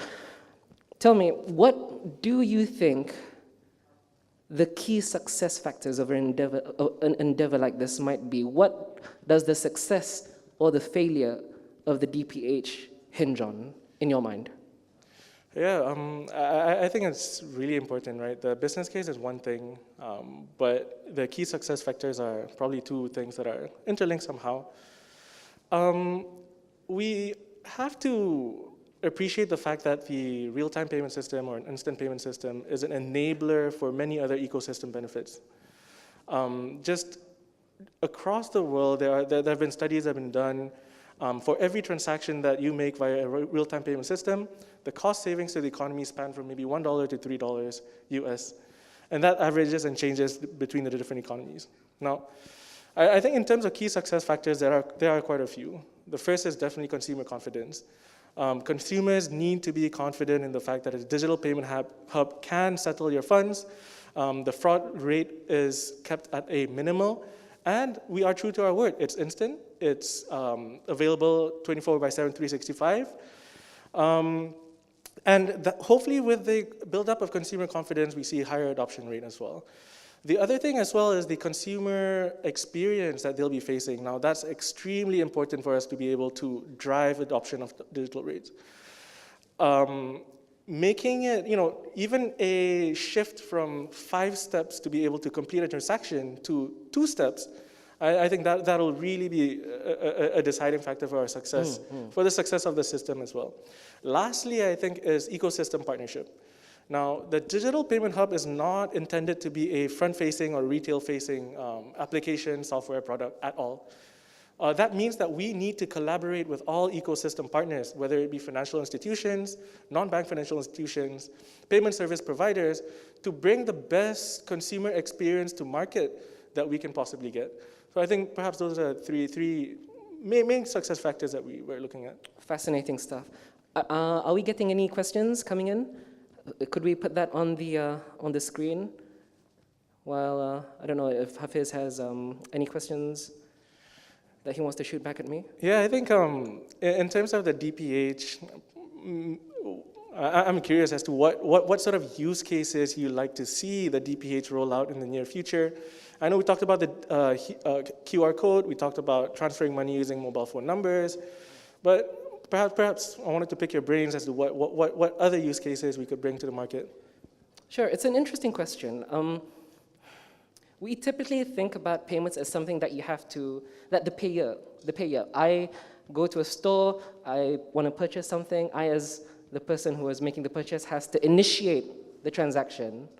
So if we think about payments being an enabler of commerce, an enabler of digital activity, a digital economic activity, I think that that's something that has to be flipped on its head. So there's a product out there called Request to Pay or Pay by Link.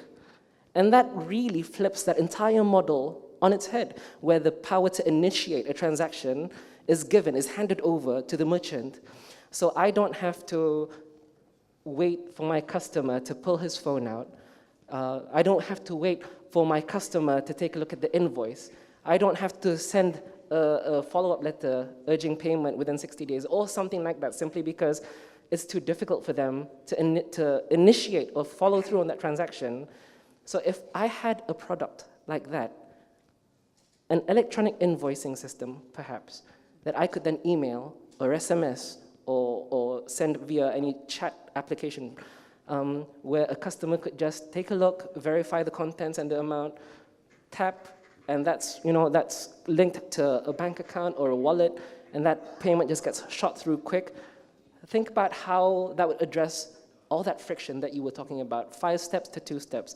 I think about Pay Now in Singapore, and talking to colleagues over at the MAS. The design thinking that went into Pay Now was really simple. All you have to do, all he wanted the banks to do was let customers pay in 3 taps. I think that really goes to show in the take-up and the taking off of the volume that goes through Pay Now nowadays. So shall we go into the questions? I'm not sure how much time we have. This has been such a thrilling ride. I'm seeing two questions. Ken? What do you think, Hafiz? Should we talk about the first one? Interesting approach for the DPH. Are the banks finally playing ball? Okay, let's dig into this. It's such an interesting question because of the adversarial tone. Are the banks finally playing ball? And it really goes to show the kind of dynamic that comes across for those not in the industry. I don't know. How do you want to approach that? I mean, I obviously have my own thoughts on this, but I'll let you go first. No, go ahead. Yeah. Oh, it's been taken off. So maybe the first one here. Can we have a workshop how to earn money from YouTube, TikTok? I'm not necessarily an expert in YouTube or TikTok in being able to monetize content, but perhaps Tuan Jaswira here might have some tips. I'll get back to you when I talk to my little girls, okay? They're pretty up to date on these things.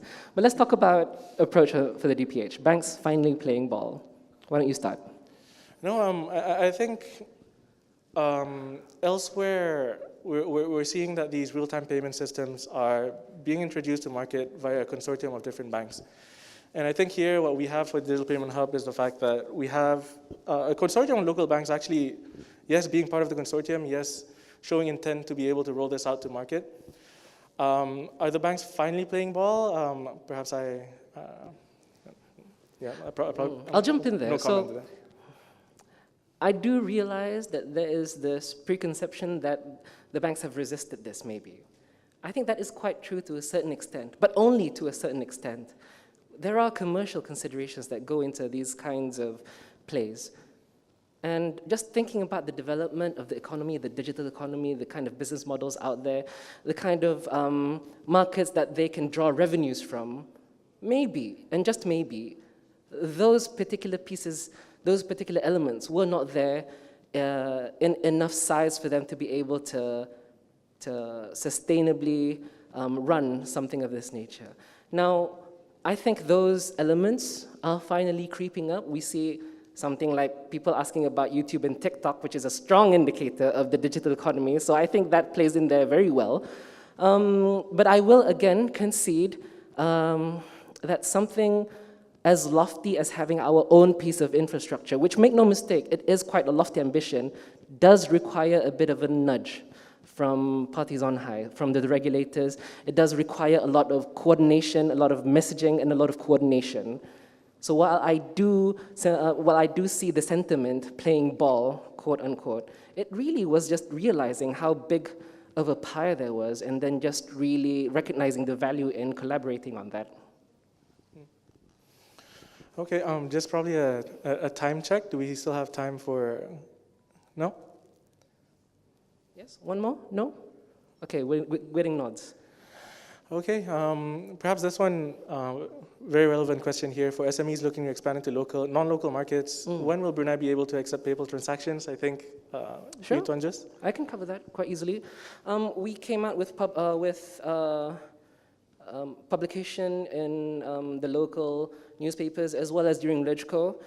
Some years ago now, clarifying this issue to great detail.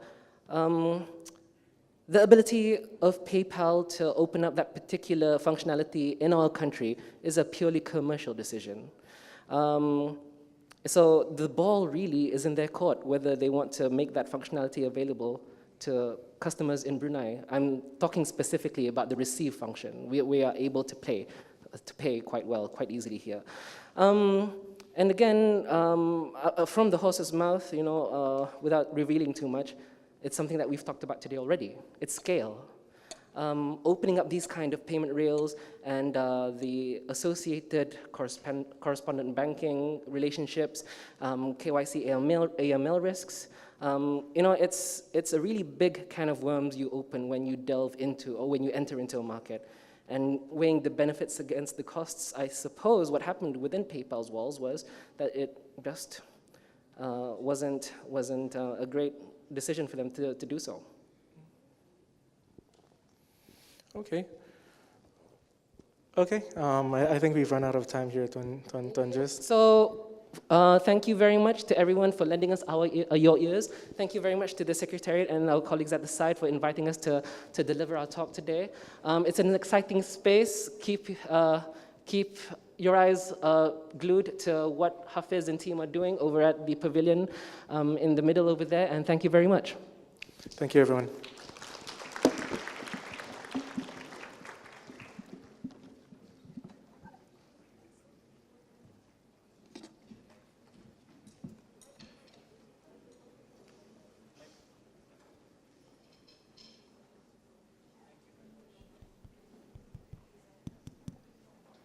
The next topic is blockchain-powered digital identity solution for Brunei Darussalam. And for that, we would like to invite Yang Mulia Dayang Zara Laila binti Awang Abdul Hadi, Research and Development Analyst of Information Technology Protective Security Services, ITPSS.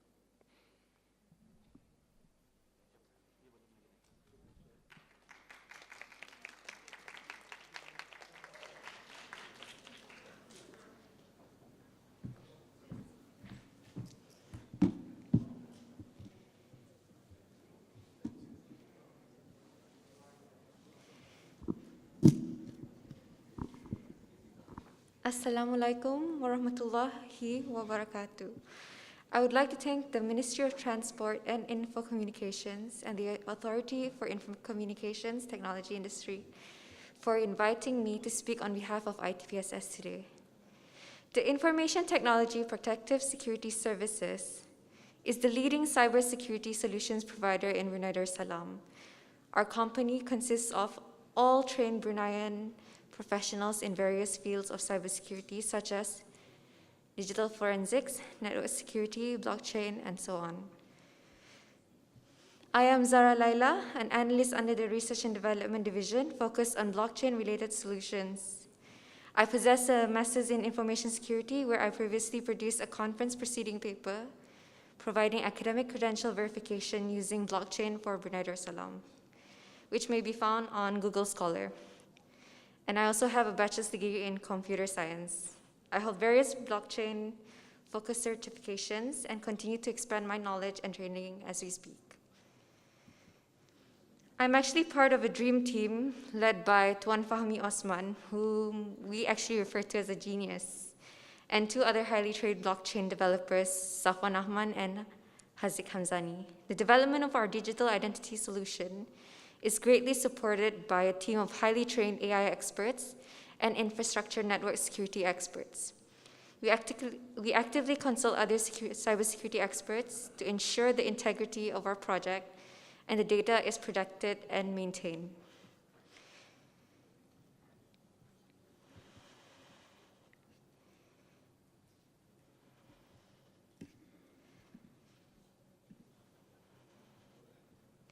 It is with great pleasure that I now introduce our blockchain-powered digital identity solution for Brunei Darussalam.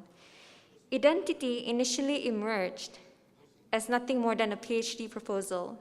With the support of our CEO, Tuan Shamsul, our CIO, Tuan Azman, and our Deputy CISO, Tuan Zaki, we were able to envision and begin the development of this research for Brunei Darussalam in May of last year.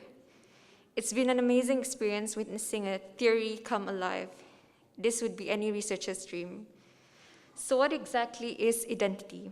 Identity is a digital identity solution with verifiable credential capabilities powered by blockchain technology, which has the security features required to ensure that the credentials issued are not modified for malicious intent.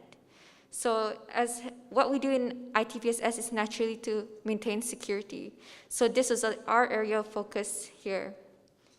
The main features of our solutions include enhanced security to ensure the integrity of the data, remote biometric verification, developed in-house by our team of AI experts, zero-knowledge proof to prevent oversharing of sensitive information, real-time verification, and passwordless login.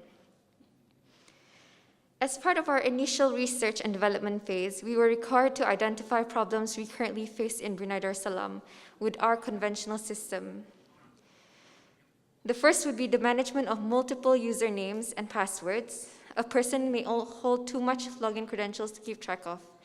An example would be having a username and password for our BIBD, another one for Standard Chartered Bank, another one for Baiduri, and another one for gov.bn using eDarussalam. Naturally, I would usually just reset my password. Most official applications, whether it be with the government or private entity, often require our IC, but our IC itself contains too much confidential information. This information can potentially be used to access our banking information through the phone as a verification.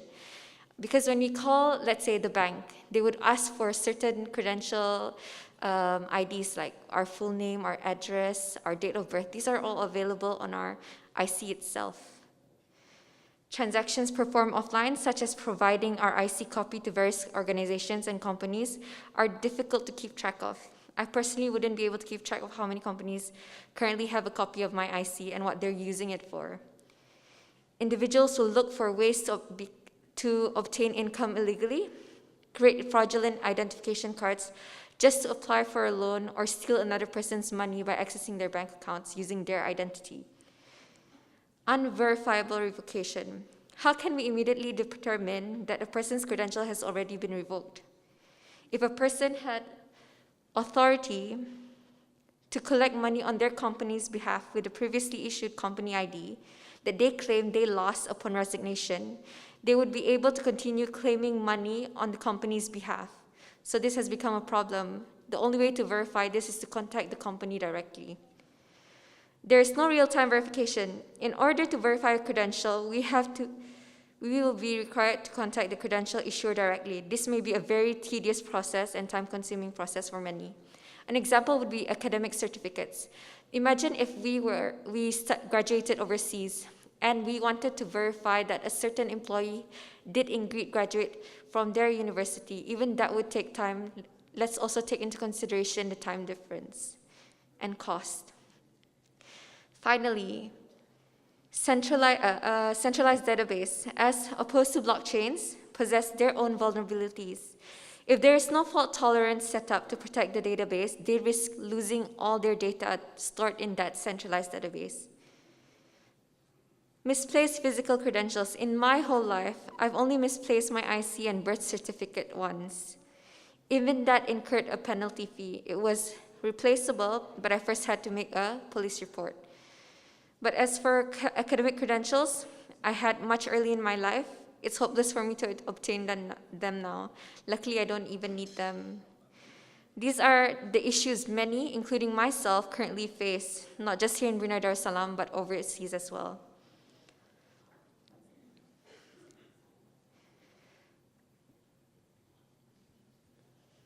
I believe we're on the wrong slide. Before that, lagi. Sorry.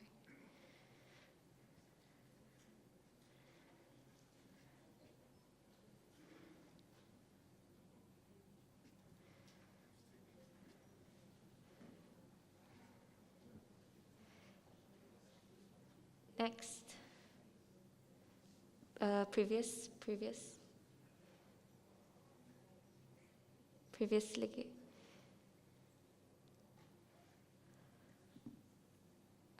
I believe these are not the latest slides. Okay.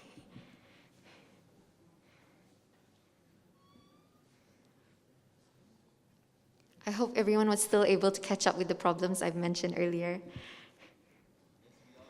Okay.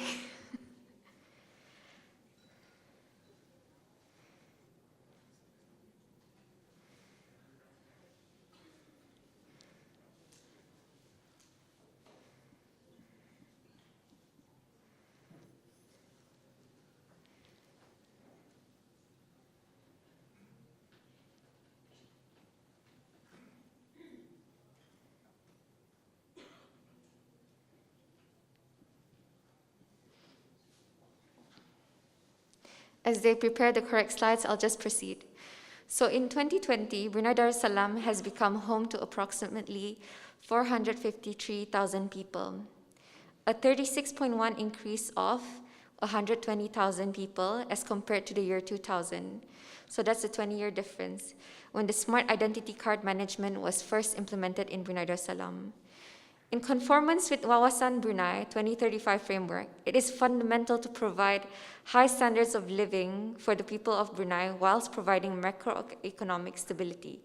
As the population continues to grow with the interest of becoming a digitalized smart nation, it is essential to explore the latest technological advancements with the objective of establishing trust between an issuer, a holder, and a verifier.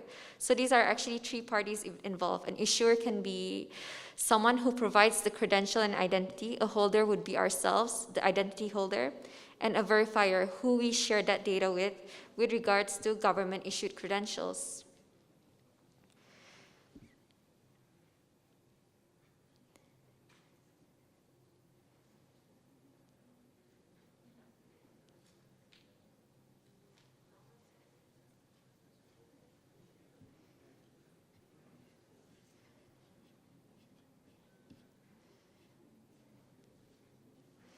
Next slide, please. Okay, this one. So this is one news that shocked so many.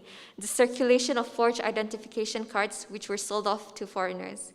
This was disappointing because the privileges of being Bruneian and a permanent resident included free and subsidized healthcare, education, registry of companies, and even access to jobs in the government meant for our people. So a credential is a piece of document that details a qualification, competence, or authority issued to an individual by a party with relevant or de facto authority. Unlike conventional credentials, a verifiable credential can be shared and authenticated remotely over digital channels real-time, in this case, the blockchain. Here, I share a few examples of credentials, but are not limited to what our solution can cover. Another example would be our birth certificate. So we have chosen to integrate our verifiable credential solution with blockchain technology. It is a distributed ledger of immutable digital records shared amongst participating nodes on a peer-to-peer network based on a consensus verification mechanism. I know this is very difficult to understand now, but this is not something I can explain in a 20-minute session, especially today. The technology is known worldwide in the tech industry for its security features. This includes decentralization, meaning that there is no single point of authority for the system, allowing no room for corruption. Immutability, so that the data is not modifiable. Once you add a new transaction onto the blockchain, it can no longer be deleted or removed or modified. Asymmetric cryptography, for the security of the connection and the data that we handle. Distributed ledger technology to ensure that every node on the network has a copy of the same transaction. Consensus mechanism to ensure that the transactions mined onto the blockchain is not for malicious intent. And hash Merkle tree structure, where if any one datum within the blockchain is modified, it will deem all the following blocks within that node invalid to instantly trace the source of modification.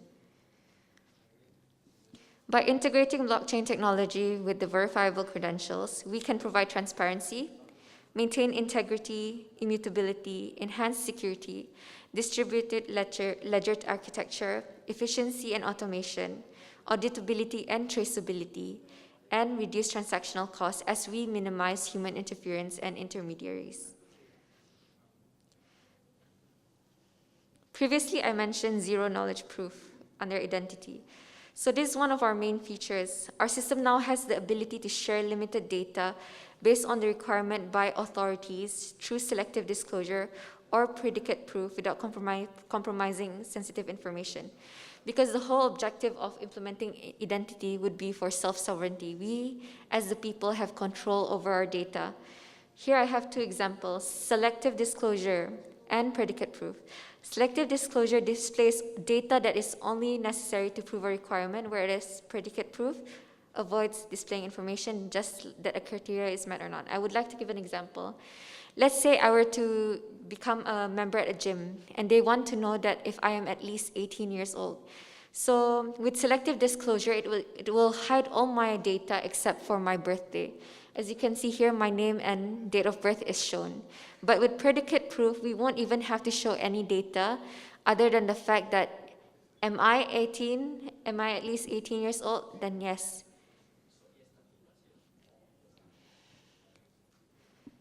So here are the various use cases that we can apply identity.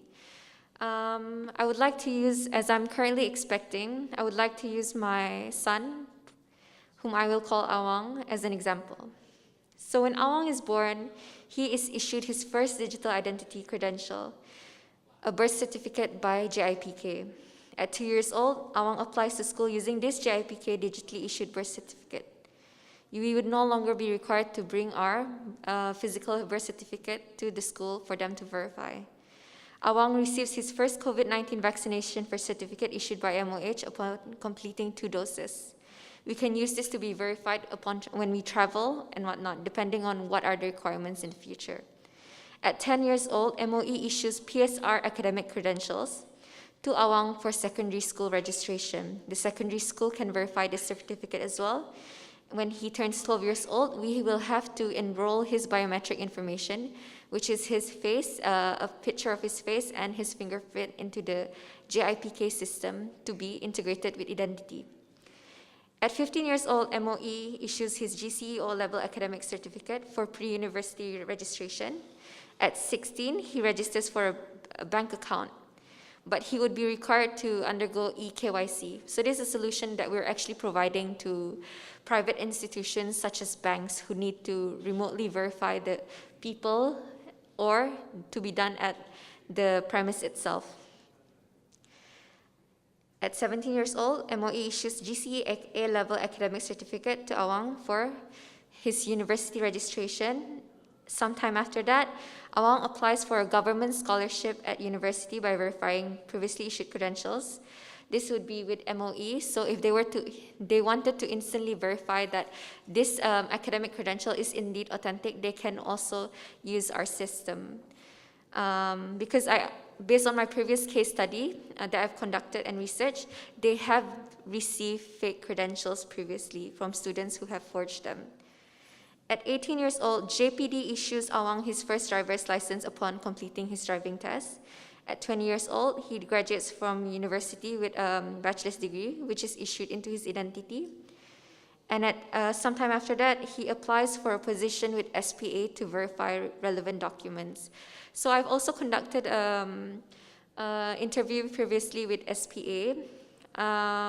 One of the requirements when submitting academic credentials that were issued overseas would be to get a further support certificate from Bdcb, the Brunei Darussalam Accreditation Council, to ensure that the document is indeed authentic.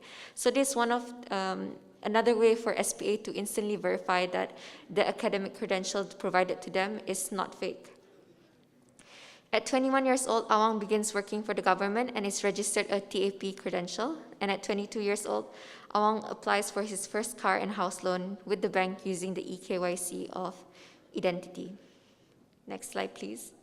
So here I'll just be showing a few of the mock-ups that we have.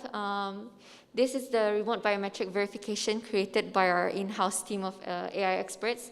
So what is required is for the onboarding process that we have created for the convenience of our users is to first scan their IC. Then the data on their IC will be read by the engine itself, and it will be cross-referenced back with JIPK's database. The photo won't be cross-referenced with the IC we have there because that can be easily manipulated. So to verify the face. So once that has been verified, then they will be able to use identity and be issued their digital ID immediately by JIPK. Next slide, please. So we understand that not everyone's phone is up to date. We provide an alternative solution for incompatible devices. We can set up kiosks throughout the nation where they can use the fingerprint scanner and facial scanner, and the digital ID will immediately be issued into their mobile devices. Next, please. Here's the interface we have created for JIPK as our prototype. So for the convenience of the people working for JIPK, we wanted them to be able to instantly understand the system.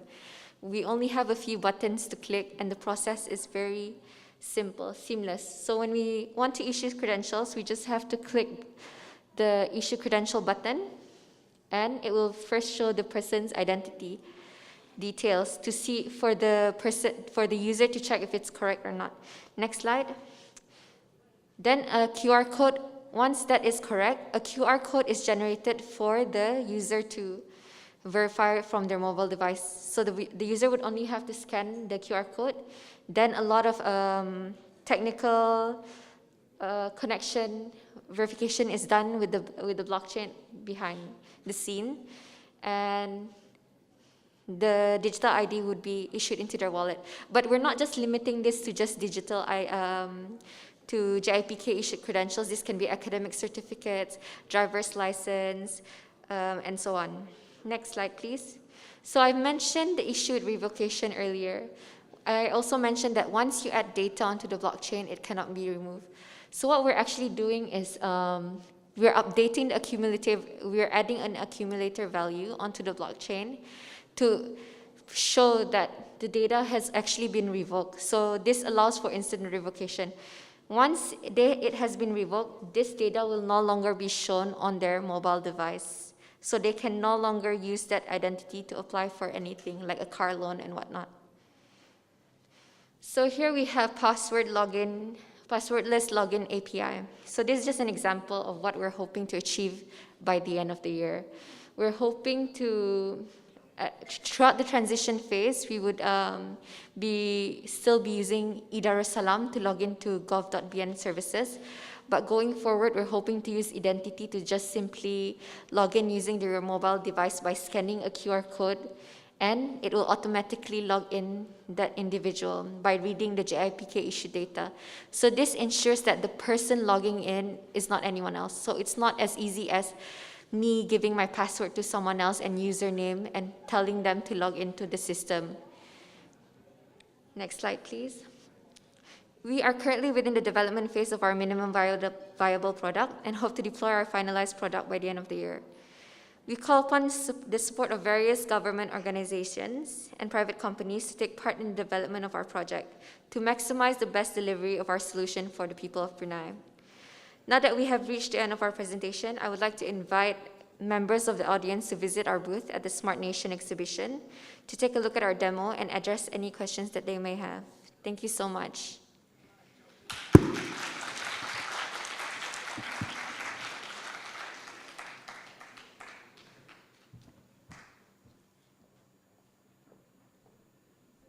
Thank you, Mrs. Zaira Laila.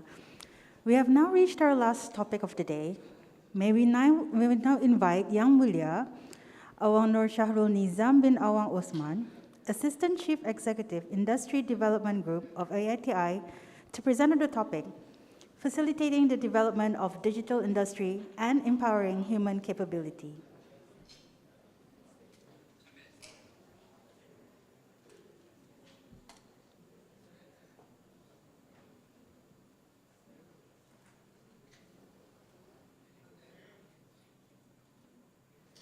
Testing. Okay, thank you. So, so for the topic today is on the facilitating the development of digital industry and empowering human capability. So the idea is to share some of our AITI initiative in these areas. So next slide. So before moving to the main content of the presentation, let me share a bit on some of the megatrends that affect the industries nowadays. So no one can deny that we are living in a hyper-connected world. The ITU Global Connectivity Report 2022 highlighted that in the last 30 years, the internet users growing from just a mere few millions to 5 billion internet users nowadays. So, but what is interesting is that we have around 15.1 billion Internet of Things connected. So this is like your devices and your phones, your smartwatch. So we see a lot of connections. In Brunei Darussalam, so we have around 140% penetration of our mobile phones. So in a way that we have more mobile phones than population in Brunei. And in terms of our household, we have a 75% household penetration for fixed broadband. So because of this, there's a growing digital consumers. So basically, in terms of the digital consumers, so there is a lot of digital consumers, which I can explain later in terms of the region. But the reason for this is because of the rapid technology development and digitalization. As you know, 5G is happening. So we can see in the last 20 years, the technology has moved from 2G to 5G. And then there is a lot of development in terms of cloud. And we talk about blockchain just now. So for example, like in this region, in Indonesia, AWS just invested 5 billion of cloud connectivity. So all this technology development provide an increasing digital application. So nowadays, everything you can do digital. For example, like, you know, in terms of buying things, looking for your traffic, for example, like knowing what time you're going to arrive for a certain destination. Even like when we're at Singapore, so basically we need to do the ART, and we can even do ART digitally. So meaning that through our phone, you know, we can take a photo and then we'll give in a digital certificate. to do this. So in a way, there is a lot of increasing, there's an increasing digital application. Next slide. So just to give a context in terms of this region, the ASEAN region, Google, together with Temasek and Bain, provide an annual report of the digital economy, particularly on the e-commerce. So they have done this for the last 6 years. I think what is interesting is that more and more digital consumers are present in a way that 8 out of 10 internet users are digital consumers.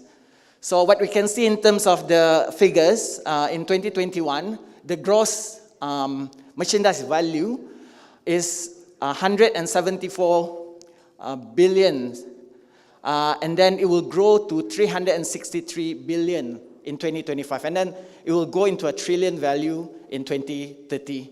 So you can see this comprised of e-commerce, transport, travel, and online media. So just now we talked about how the digital technology is important. So one of the interesting survey from this report is that 35% of merchants believe that they would not have survived COVID if they don't take a digital solution, particularly digital platform, financial services, and digital tools. And digital solution help to create more jobs, where 83% of them is saying creates more jobs, 84% is saying improve livelihood, 87% is saying improve revenue and more opportunities. Next slide. So in Brunei, I mean, looking at all these mega trends and development, so under the Digital Economy Master Plan, they have realized all this development. And in fact, there is quite a detailed roadmap in terms of moving towards the digital economy.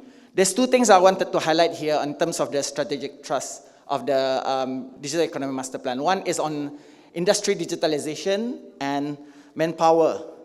So the digital economy highlighted the focus for readiness for industries across those various clusters to adopt 4th IR. And manpower and talent development is one of the crucial elements to kind of support this.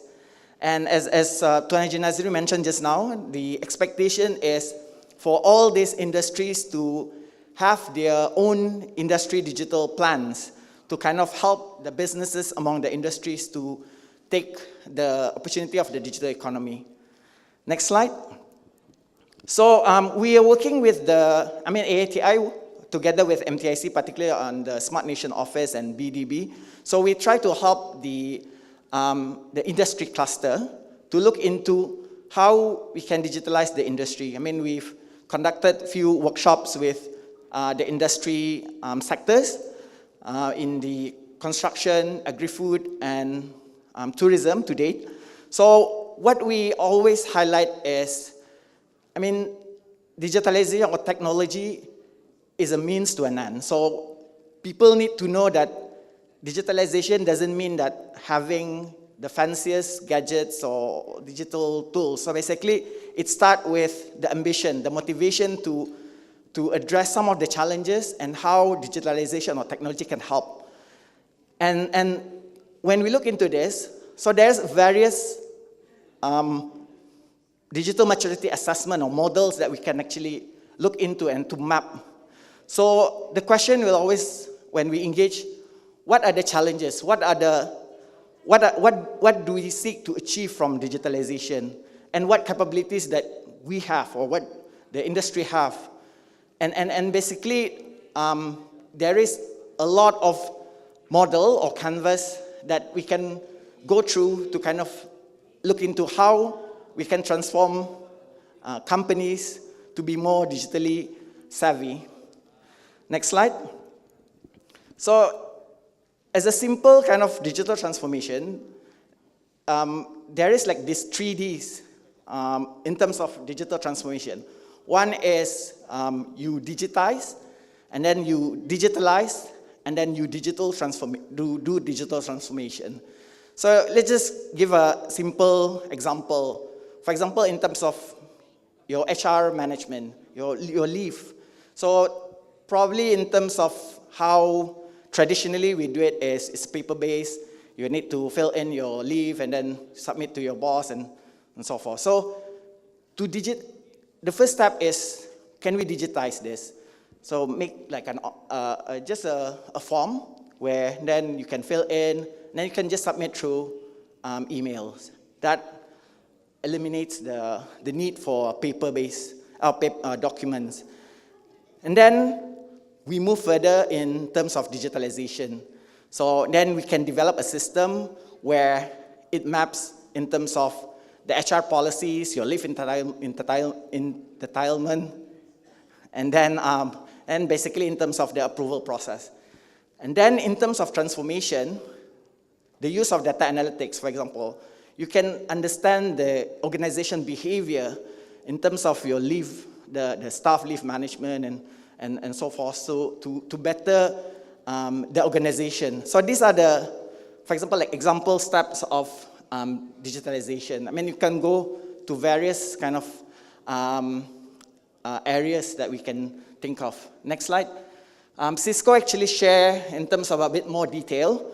So again, they look into various stages in terms of the maturity.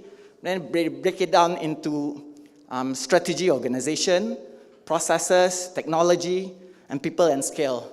So for example, like in terms of stage 1 to stage 4, for example, in terms of strategy or organization, that company is reactive versus stage 4 where it is more proactive. And then in terms of process, again, it's a manual versus fully automated process. And then in terms of technology, we'll talk about tactical investment versus cloud first and to deploy analytics, for example.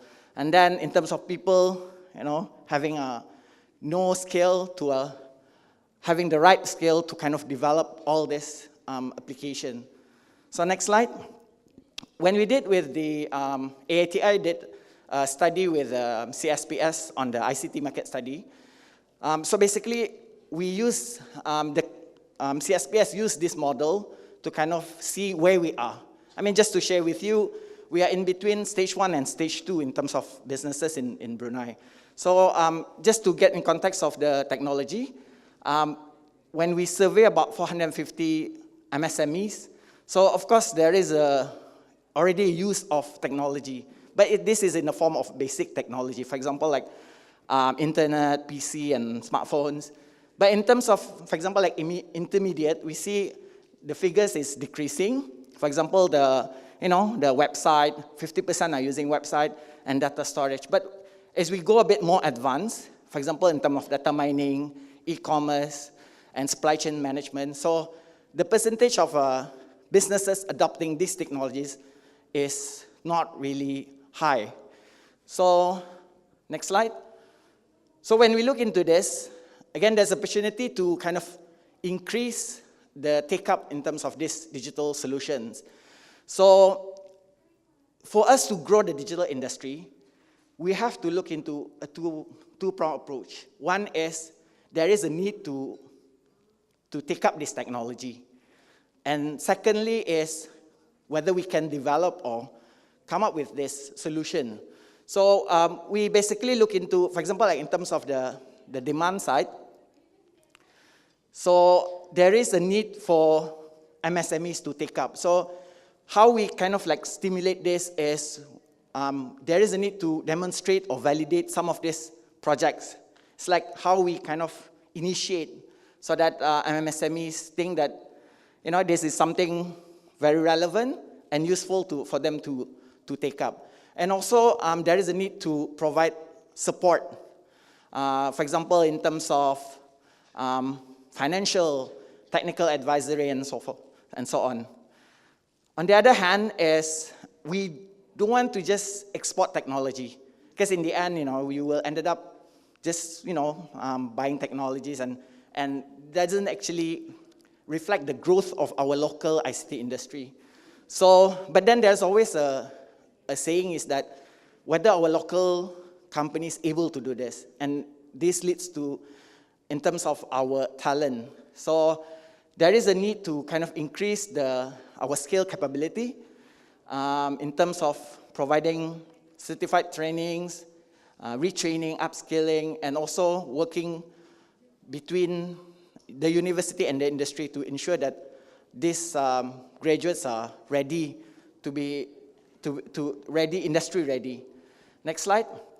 So this comes to the initiative that actually AITI do with regards to the industry development and human capacity. So the first initiative that we wanted to highlight is we introduced this tech clinic where we want to help MSME to assess their digitalization state. So we appointed a digitalization expert, and we welcome MSMEs to have this session to know what MSMEs digitalization opportunities are, and look into some of the local solutions that they can take up to transform their business. Second is on the Penjana, which is short for Productivity and Efficiency Joint Funding Scheme for Digital Adoption. So the idea is AITI to provide funding support on the use of digital solution, the local digital solution, to ensure that enterprises can improve their productivity and business operation using these digital tools. Next slide. We also provide tech immersion program aimed at startups to equip them with the essential emerging technologies such as AI, Internet of Things, and data analytics. So we started last year, and then we're going to continue this year in terms of the tech immersion. The market creation.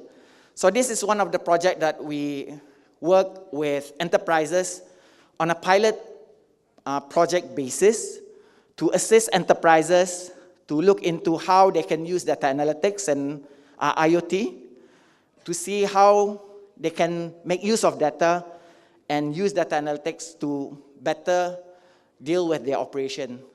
So some of this initiative, you can visit our AITI booth to get more detail on how we actually work with enterprises on this industry development initiative.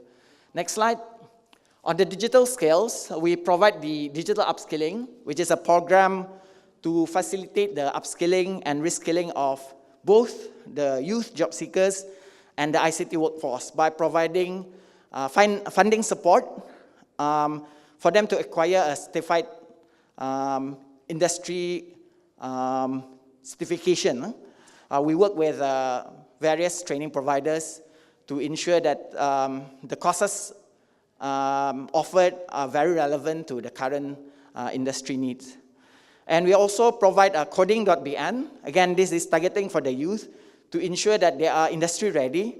So it's a 6 months programs where 3 months is to onboard them in terms of coding development and 3 months in terms of placement to some of the hosting companies.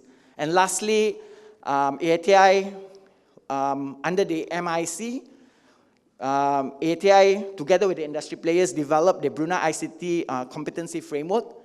So with the idea to ensure that ICT professionals have the relevant skills aligned to the national standards being developed across the industry. To date, we have 20 job roles with around 82 technical and soft skills that has been approved by the MIC working groups.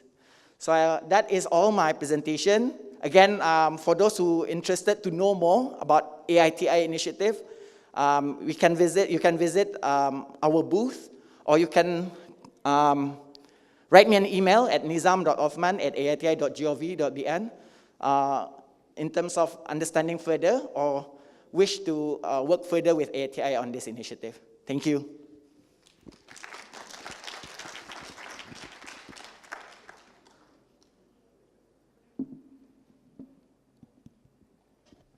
Alhamdulillah, ladies and gentlemen, we thank you very much for your participation and attendance for today's conference. We hope you enjoyed today's program and events organized throughout the week. With that, we end with wabillahi taufiq wal hidayah. Wassalamualaikum warahmatullahi wabarakatuh.